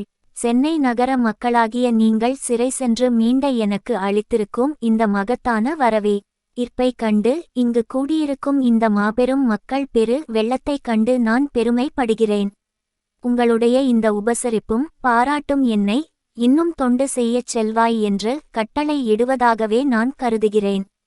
5 மாத கடுங்காவல் சிறை வாழ்வை கடந்து சிறைக்கோட்டம் தந்த வேதனைகளை அனுபவித்து நான் இப்போது வெளிவந்திருக்கிறேன். நீங்கள் எல்லோரும் நினைப்பீர்கள், நான் இப்போது மனமகிழ்ச்சியோடு எல்லையற்ற பூரிப்போடு நடமாடுவதாக. ஆனால் நான் உண்மையைச் சொல்கிறேன். செந்தமிழ் பூஞ்சோலையிலே டால்மியாபுரம் என்ற கள்ளிக்காடு இருப்பதை வெறுத்து அதன் பெயரை கள்ளக்குடி யாக மாற்ற சென்றுவா தம்பி போர்க்களம் என்று யார் என்னை வாழ்த்து கூறி வழியனுப்பினாரோ அக்கட்டளைப்படி களத்திலே குதித்து நான் கண்ட வெற்றியை குறித்து யார் பெருமைப்பட வேண்டுமோ தம்பி செப்பிய காரியத்தை செவ்வனே செய்து முட இத்தான் என்று எண்ணி எந்த உத்தமன் உவகை எய்த வேண்டுமோ அந்த உத்தமன் அறிஞன் நமது அண்ணா இல்லாத திராவிடத்திலே நான் ஒரு வார காலமாக வாடுவது 5 மாத காலம் நான் சிறையிலே அனுபவித்த வேதனையை விட பல மடங்கு சகிக்க முடியாத வேதனையை தருகிறது. ஆனாலும் காராக்கிரகத்திற்குள் சிக்கிக் கிடக்கும் அந்த அண்ணாவை மற்ற தம்பிமார்களை நாளை காலை காணப்போவதை நினைத்தால் என் உடல் பூரிக்கிறது, உள்ளம் புலகாங்கிதம் அடைகிறது. நான் கடைசியாக உங்களை சென்ற ஜூலை மாதம் 15ஆம் தேதி காலை சந்தித்தேன். விடை பெற்றுச் சென்றேன். இன்று திரும்பி வருகிறேன். அன்று நான் உள்ளே சென்றபோது இருந்த அதே ஆட்சிதான் இன்றும் இருக்கிறது. ஆனால் இந்த 5 மாத காலமாக இந்த ஆட்சியார் நடத்திய அலங்கோலங்களை, நாட்டிலே கிளப்பிவிட்ட கொந்தளிப்பை, உண்டாக்கிவிட்ட குமுறலை, திராவிட முன்னேற்றக் கழக தொண்டர்களுக்கு இழைத்த சித்திரவதை கொடுமைகளை நினைத்தால் இந்த நாடும புள்ளி ஒரு சிறைச்சாலையாக தோன்றுகிறது என் கண்முன்னே. நான் 5 மாத தண்டனை அனுபவித்த சிறைச்சாலையிலே கஷ்டங்கள் பல உண்டு, கவலை மிக அதிகம். அதேபோல இந்த சிறைச்சாலையிலும் கஷ்டங்களுக்கு பஞ்சமில்லை. அது துப்பாக்கி குண்டு, தடியடி, கண்ணீர்ப்புகை ரூபத்திலே வந்து கோர நர்த்தனம் ஆடியிருக்கிறது. அந்த சிறைச்சாலைக்கு ஓர் அதிகாரி, சூப்பரிண்டெண்டு, அவர் கொஞ்சம் நல்லவர். அதேபோல் இந்த சிறைச்சாலைக்கும் ஓர் அதிகாரி, ஆச்சாரியார். ஆனால் இவரோ மேலே கண்டவரை போல நல்லவரல்ல, அவ்வளவுதான் என்னால் சொல்ல முடியும். ஆகவேதான் நான் சிறிய சிறைச்சாலையிலிருந்து பெரிய சிறைச்சாலைக்கு வந்திருப்பதாக கூறுகிறேன். எனக்கு 6 மாதம் தண்டனை விதிக்கப்பட்டது. அதிலே அபராத தொகையை கட்டாயமாக வசூலித்த காரணத்தால் 5 மாத தண்டனையோடு வெளியேற்றப்பட்டேன். இதற்கு நான் செய்த குற்றமென்ன? 5 மாத கடுங்காவல் தண்டனை அனுபவிக்க கூடிய அளவுக்கு நான் பயங்கர குற்றவாளியா? இப்படித்தான் கேட்டார்கள். நான் தண்டனை ஏற்று வழக்கு மன்றத்தை விட்டு வெளியேறியபோது சில பத்திரிகை நிருபர்கள், என்ன 6 மாதமா என்று அவர்கள் ஆச்சரியத்துடன் கேட்டார்கள். ஆனால் நானோ மௌனமானேன். 6 மாதம் மிக அதிகம்தான் என்று தோன்றியிருக்கலாம் அவர்களுக்கு. ஆனால் நான் நினைத்தேன், தண்டனை இன்னும் அதிகமாக கூட இருந்திருக்கும். ஆனால் அரியலூர் சப் மாஜிஸ்திரேட்டுக்கு அதற்கு மேல் அதிகாரமில்லை தண்டனை வழங்க. இந்த எண்ணம் தான் என் மனதிலே தோன்றியது அப்போது. இந்த தண்டனைக்குத்தான் நாங்கள் செய்த குற்றமென்ன? தண்டவாளத்தில் படுத்தோமாம், தற்கொலை செய்து கொள்ள முயற்சித்தோமாம். இப்படி விலக புள்ளி கம் தருகிறது குற்றப்பத்திரிகை வழக்கு மன்றத்தில். நாம் தால்மியாபுரத்தில் நடத்திய போராட்டத்தை தற்கொலை செய்து கொள்ள முயற்சித்ததாக திரித்தது வழக்கு மன்றம். நாம் போராடினோம். எப்படி போராடினோம்? கல்ல இக்குடி என்று கண்கவர அச்சிட்ட கன்னி தமிழ் எழுத்துக்களை ஒட்டினோம் டால்மியாபுரத்தின் மீது. தண்டவாளத்திலே படுத்தோம், தற்கொலைக்காக அல்ல. தன்மான தமிழர் கூட்டம் எமது என்பதை அறியாத நேருவுக்கு உணர்த்த. பொது மக்களுக்கு தொல்லை தராதீர், எழுந்து செல்லுங்கள் என்று போலீஸ் அதிகாரிகள் சொன்னார்கள். நான் சொன்னேன், இது எங்கள் திடீர் முடிவல்ல, பல கால யோசனைக்கு பிறகு, பல திறப்பட்ட அறிவிப்புகளுக்கு பிறகு நடத்தப்படும் போராட்டம். மாற்ற முடியாத முடிவு என்று. அதை கேட்ட அதிகாரிகள், கலெக்டர் உட்பட, எங்களுக்கு 10 அடி தூரத்திலே நின்று கொண்டிருந்த என்ஜினிடம் சென்றனர். டிரைவரிடம் ஏதோ முணமுணத்தனர். உடனே என்ஜின் ஊதியது. 10 அடி தூரத்திலே நின்று கொண்டிருந்த ரயில் புறப்பட்டது. அதன் சக்கரங்கள் சுழன்றன. எங்களை நோக்கி நகர்ந்தன. நானும் என்னுடன் படுத்திருந்த 4 தொண்டர்களும் கடைசியாக ஒரு முறை திராவிடத்தை எண்ணினோம், அண்ணாவை நினைத்து கொண்டோம். உலகத்தை ஒரு தடவை பார்த்தோம், கண்களை மூடிக்கொண்டோம், கடைசி மூச்சுக்காக காத்து கொண்டிருந்தோம். அந்த பயங்கரச் சூழ்நிலையை உண்டு பண்ணி விட்டு எங்களை நோக்கி வந்து கொண்டிருந்த ரயில் வண்டி மறுபடியும் நின்றுவிட்டது. எங்களுக்கு 4-5 அடி தொலைவிலேயே. நாங்கள் கைது செய்யப்பட்டோம், அரியலூர் சிறைக்கு கொண்டு செல்லப்பட்டோம். அங்கே நாங்கள் ஒரு நாள் முழுதும் பூட்டி வைக்கப்பட்டிருந்தோம். வெளியே கட்டளைக்கு கீழ்ப்படிந்து காரியமாற்ற துடிதுடித்து கிடக்கும் திராவிட காளைகள், அடுத்தடுத்த படைவரிசைகள். ஆனால் நாங்கள் உள்ளே, குகைக்குள்ளே, காராக்கிரகத்துக்குள்ளே. கொலைக்களம் என்று சொல்லுவார்களே, அதைவிட கொடூரமான அந்த இருட்டு குகையில், அந்த அற்புதமான சிறையில் 20 பேர் இருக்க வேண்டிய இடத்திலே 64 பேர் அடைத்து வைக்கப்பட்டிருந்தோம். நண்பர்கள் உட்கார்ந்தபடியே தூங்கினார்கள், நான் நின்றபடியே, பிடித்தபடியே தூங்கினேன். சிறை கம்பிகளை பின்னும் எங்களது சிறை வாழ்வை பற்றி விளக்கிக் கொண்டே போவதென்றால் அதற்கென ஒரு புத்தகமே எழுதி விடலாம். நாங்கள் தண்டவாளத்திலே படுத்தோம், தற்கொலைக்காக என்றால் பட்டப்பகலிலே பலர் அறியவா படுப்போம்? எங்கள் இலட்சியத்தை எடுத்துச் சொல்ல எத்தனையோ முறைகள் எடுத்துச் சொல்லியும், அநேக கூட்டங்கள் நடத்திய பிறகும், தீர்மானங்கள் பல தீட்டிய பிறகும் செவிமடுக்காத காரணத்தால் அதற்காக தண்டனை. இதை கேட்டு உலகம் கேள்விக்குறி போடுகிறது. பெயர் மாற்றத்திற்கென்று ஒரு போராட்டம் நடைபெற்றது. சென்னை ஐயிலே என்று எழுதுகிறது அமெரிக்காவின் நியூயார்க் டைம்ஸ். பெயர் மாற்றத்திற்கு ஒரு போராட்டமா? இப்படி கேட்கின்றனர் காங்கிரசார். பெயர் மாற்றத்திற்கு ஒரு போராட்டமா? இப்படி கேலிமொழி உதிர்க்கின்றனர் கம்யூனிஸ்டுகள். பெயர் மாற்றத்திற்கு ஒரு போராட்டமா? இப்படித்தான் கேட்கிறது செழித்திருக்கும் சிவப்பு சீனா இந்த செருக்கு படிந்த அரசாங்கத்தை. பெயர் மாற்றத்திற்கு ஒரு போராட்டமா? இப்படித்தான் கேட்கிறது தூய்மை கொழிக்கும் ரஷ்ய நாடு இந்த துப்புகெட்ட துரோக ஆட்சியை. நாங்களும் அப்படியேதான் கேட்கிறோம். பெயர் மாற்றத்திற்கு ஒரு போராட்டமா? சாதாரணமாக ஒரு ஊரின் பெயரை மாற்றுவதற்கு ஒரு போராட்டம் நடத்த வேண்டியது அவசியம்தானா? அந்த அவசியம் ஏன் வந்தது? பெயரை மாற்று என்று மக்கள் தெரிவித்தால் பெயரை மாற்றிவிட வேண்டியது ஆட்சியாளர் கடமை.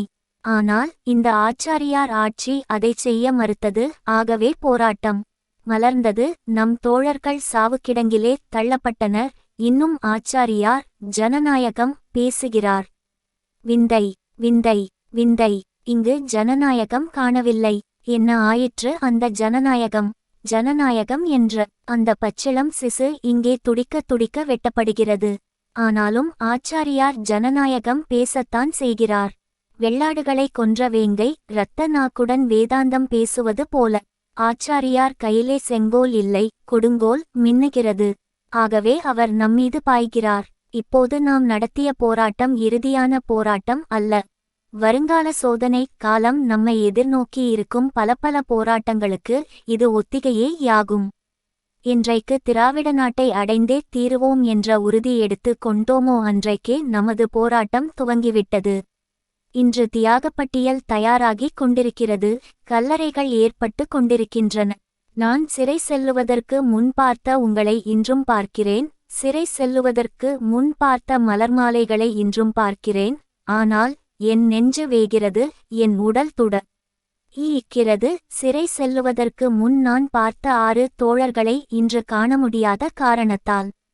அந்த திராவிட மாணிக்கங்களுக்கு ஜூலை 15ஆம் தேதியன்று கள்ளக்குடியிலும் தூத்துக்குடியிலும் உயிர்கள் பறிக்கப்பட்டு படுகுழியிலே பிணங்களாக தள்ளப்பட்டு கல்லறைகளாக காட்சியளிக்கும் தியாக ரத்தினங்களுக்கு என் வீர வணக்கத்தை செலுத்துகிறேன். வேதனையும் வாதனையும் நெஞ்சத்திலே போட்டியிட அந்த கல்லறைகள் கட்டிய கருப்பு கண்ணாடியார் கழிக்கிறார் இன்று.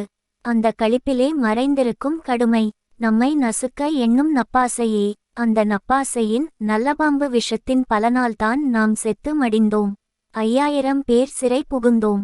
லால்குடி நடராசன் என்ற வாலிபன் கள்ளக்குடி அறப்போரிலே கலந்து கொள்ள வந்த ஆர்வச் சிங்கம் செத்து மடிந்தான் துப்பாக்கி குண்டு பாய்ந்து.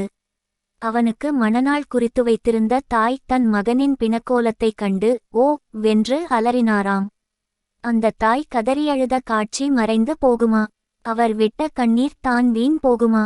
மற்றொரு தோழர் கேசவன் என்பார் மூளை சொட்டச் சொட்ட ஆவ் ஆவ் என்று அலறி அழுதபடியே ஆவிவிட்டார். மற்றொரு அபாக்கியவான் செபஸ்டின் ராஜை என்ற வாலிபன்தான் ரொம்பவும் பரிதாபத்திற்குள்ளாகி விட்டார். குண்டு குலைத்து விட்டது அவரது ஜீவிய பீடத்தை, ஆண் குறியை, அந்த திராவிட இளைஞனின் வாழ்விலே அவன் அனுபவித்து ஆனந்தப்பட வேண்டிய பேரின்ப சுகத்தை அழித்து விட்டனர். அந்த சோகக்குன்றை சிறையிலே விட்டுவிட்டுத்தான் நான் வெளியே வந்திருக்கிறேன். நாங்கள் உரிமை கேட்டோம். ஆச்சாரியார் தோட்டாக்களினால் பதில் சொல்லிவிட்டார். பயங்கரமான முறையிலே. இந்த பயங்கரங்களுக்கு காரண பூதங்களாக இருந்த போலீசார் தைரியமாக செப்புகிறார்கள். உயிரை கொல்லுவதற்காகத்தான் சுட்டோம் என்று. விரட்டுவதற்கு அட்டான் வெள்ளையன். ஆனால் இவர்கள் வேட்டையாடவே சுட்டோம் என்று வீராப்பு மொழிகிறார்கள். உயிரை கொல்லுவதற்காக 64 முறை சுட்டிருக்கிறார்கள். ஆனால் அந்த 64 வழக்குமன்றத்திலே கொஞ்சம் கொஞ்சமாக தேய்ந்து 16 ஆகிவிட்டது. போகட்டும், அந்த 16 தடவை சுட்டதும் அவசியம்தானா? சமாளிக்க முடியாத கூட்டத்தை கலைக்க வேண்டிய அவசியத்திற்காக உயிரை கொல்லச் சுட்டாய். உன் எண்ணம் ஈடேறியதா? 16 முறை சுட்டதற்கு 16 உயிர்களா மாண்டது? இல்லையே, 2 தானே. 14 தோட்டாக்கள் வீணாகத்தானே ஆகிவிட்டன. உன் எண்ணப்படி நடவாமல் அந்த 14 முறைகளை கூட்டத்தை நோக்கிச் சுடுவதற்கு பதிலாக ஆகாயத்தை நோக்கிச் சுட்டு வீணாக்கியிருந்தால் மீதமுள்ள அந்த 2 தோட்டாக்களுக்கு அவசியம் இருந்திருக்காதல்லவா? திராவிடர்கள் உயிர் நீத்த கோரமும் நிகழ்ந்திருக்காதல்லவா? கள்ளக்குடியிலே 2, தூத்துக்குடியிலே 4 என்ற கணக்கிலே ஆச்சாரியார் பிணக்குழிகளை தோண்டிய பிறகு நம் மேலேயே பாய்கிறார் எறும்பு என்று எகத்தாளம் பேசுகிறார். பலாக்காரவாதிகள் என்று பழி சுமத்துகிறார். ஆச்சாரியார் 1,00,000 இலட்சிய காளைகளை கொண்டுள்ள கழகத்தை அழைக்கும் வீதம் அறிவுக்கு பொருத்தமற்ற முறையிலே இருக்கிறது. எறும்புகள் என்கிறார். சிந்தனைக்குரிய சொல்தான். இருந்தாலும் சிரித்தபடியேதான் செப்பியிருக்கிறார் சேலத்து சக்கரவர்த்தியார். எறும்புகள் என்று துச்சமாக கூறியவர்தான் வேற ஒரு இடத்திலே திராவிட முன்னேற்ற கழகம்தான் எனது முதல் நம்பர் எதிரி என்றும் கூறியிருக்கிறார். இதிலேயே புரிந்திருக்கலாம் தோழர்களுக்கு ஆச்சாரியாரின் தரம் எத்தகையது என்பது. எறும்பை போய் முதல் எதிரி என்று கூறுபவரை நாம் எப்படி எடை போடுவது? எறும்பிலும் கேவலமான பலமுடையதுதானே எறும்பை போய் முதல் விரோதி என்று சொல்லிக் கொள்ளும்.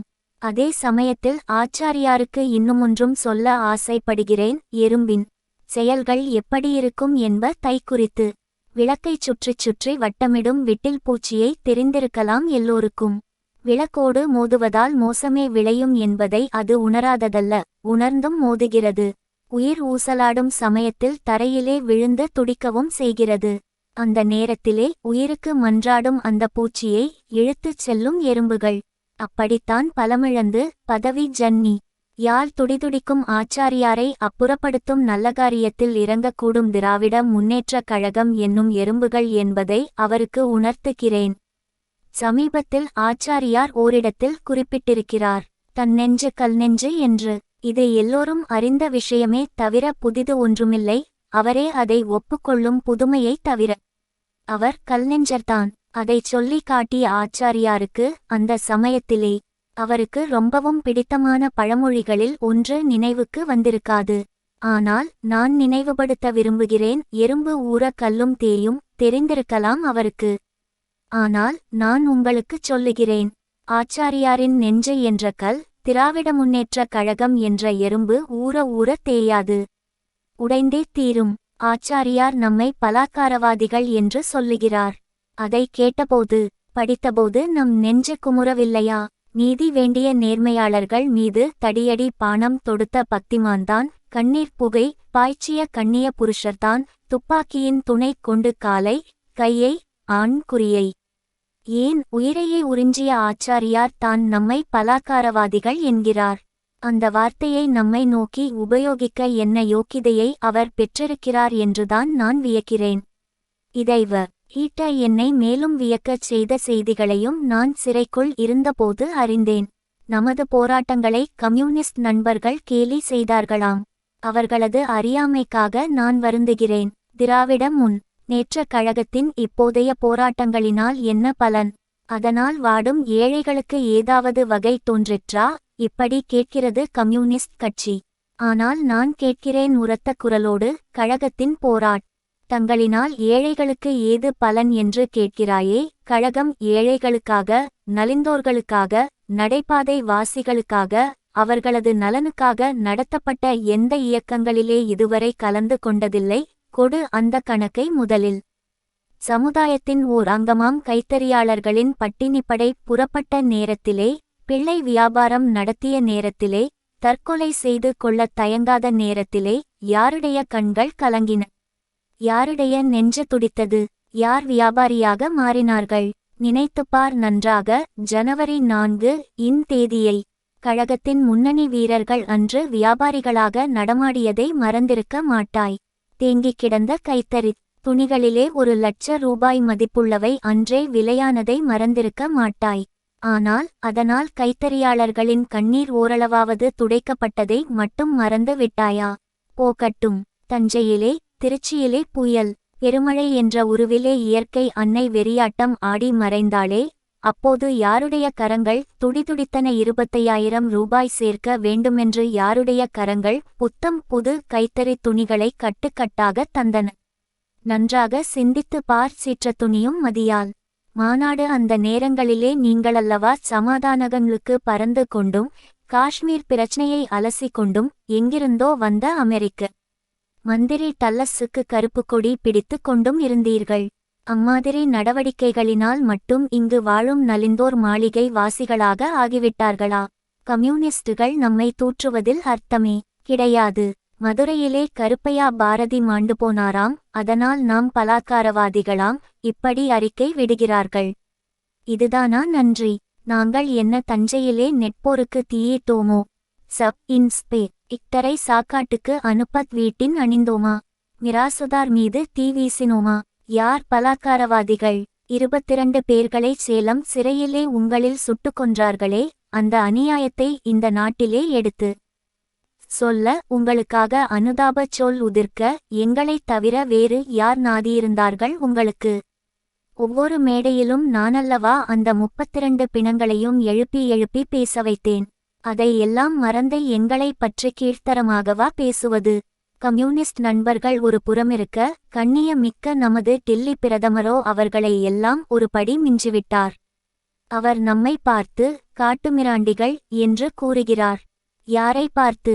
நாம் யார்? நமது வரலாறு என்ன? எதிரியை அழித்து வெற்றிச் சங்கு ஊதும் வரை வாளை உரையிலிடாத வீர பரம்பரையினர் நாம்.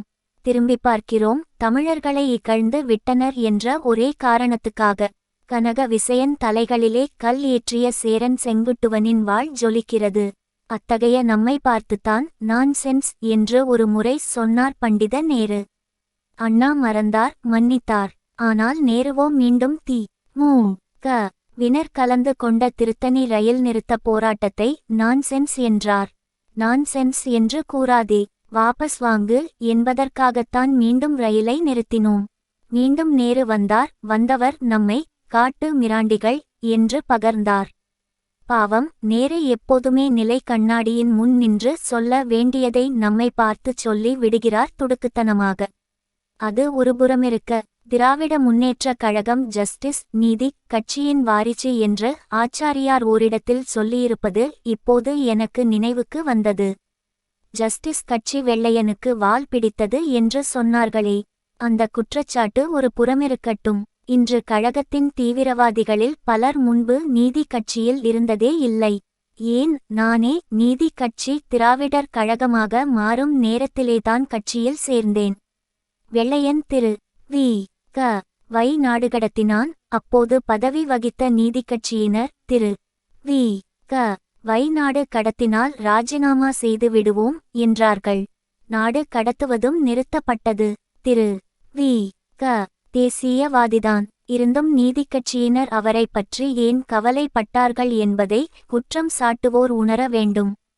1885ஆம் ஆண்டில் பம்பாயில் ஹியூம் என்ற வெள்ளையரால் ஆரம்பிக்கப்பட்டு சுரேந்திரநாத் பானர்ஜி தலைமையில் நடந்த முதல் காங்கிரஸ் மாநாட்டிலே என்ன தீர்மானம் தீட்டினார்கள்?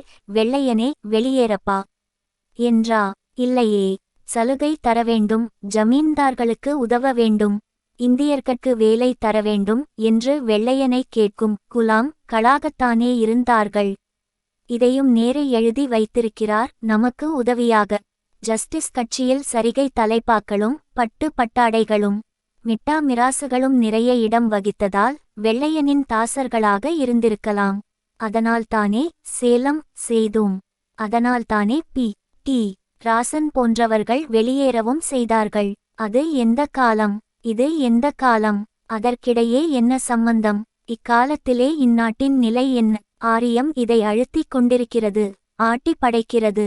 சிற்றோடை ஒன்றிலே நீர் குடித்து கொண்டிருந்த ஒரு ஓநாய் தனக்கு சற்று தூரம் தள்ளி நின்று நீர் குடிக்கும் ஆட்டுக்குட்டியை பார்த்து, நீ ஏன் தண்ணீரை கலக்குகிறாய் என்றதாம். தண்ணீர் உன் பக்கமிருந்துதானே என் பக்கம் ஓடி வருகிறது, நான் எப்படி தண்ணீரை கலக்க முடியும் என்று பதில் சொல்லியதாம் ஆட்டுக்குட்டி. உடனே ஓநாய், நீ கலக்காவிட்டாலும் உன் முன்னோர் கலக்கியிருப்பார்கள் என்றதாம். எப்படியாவது ஆட்டுக்குட்டியை கொன்றுவிட வேண்டுமென்பது ஓநாயின் நோக்கம்.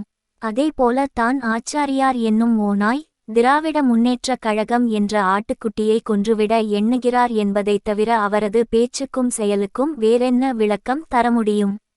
நான் முடிவாகச் சொல்லுகிறேன், திராவிட முன்னேற்றக் கழகத்தினரை எறும்புகள், காட்டுமிராண்டி கள் என்றெல்லாம் ஏசினாலும் ஒழித்துக்கட்டி விடுகிறேன் என்று விஷச்சபதம் எடுத்துக்கொண்டாலும் அவை எல்லாம் அழிவுப்பாதையை நோக்கி முன்னேறுவதேயாகும். ஏனெனில் திராவிட முன்னேற்றக் கழகம் என்ற மாவீரர் அமைத்த மாளிகை அசையாது, அழியாது, வளரும், முற்றும்.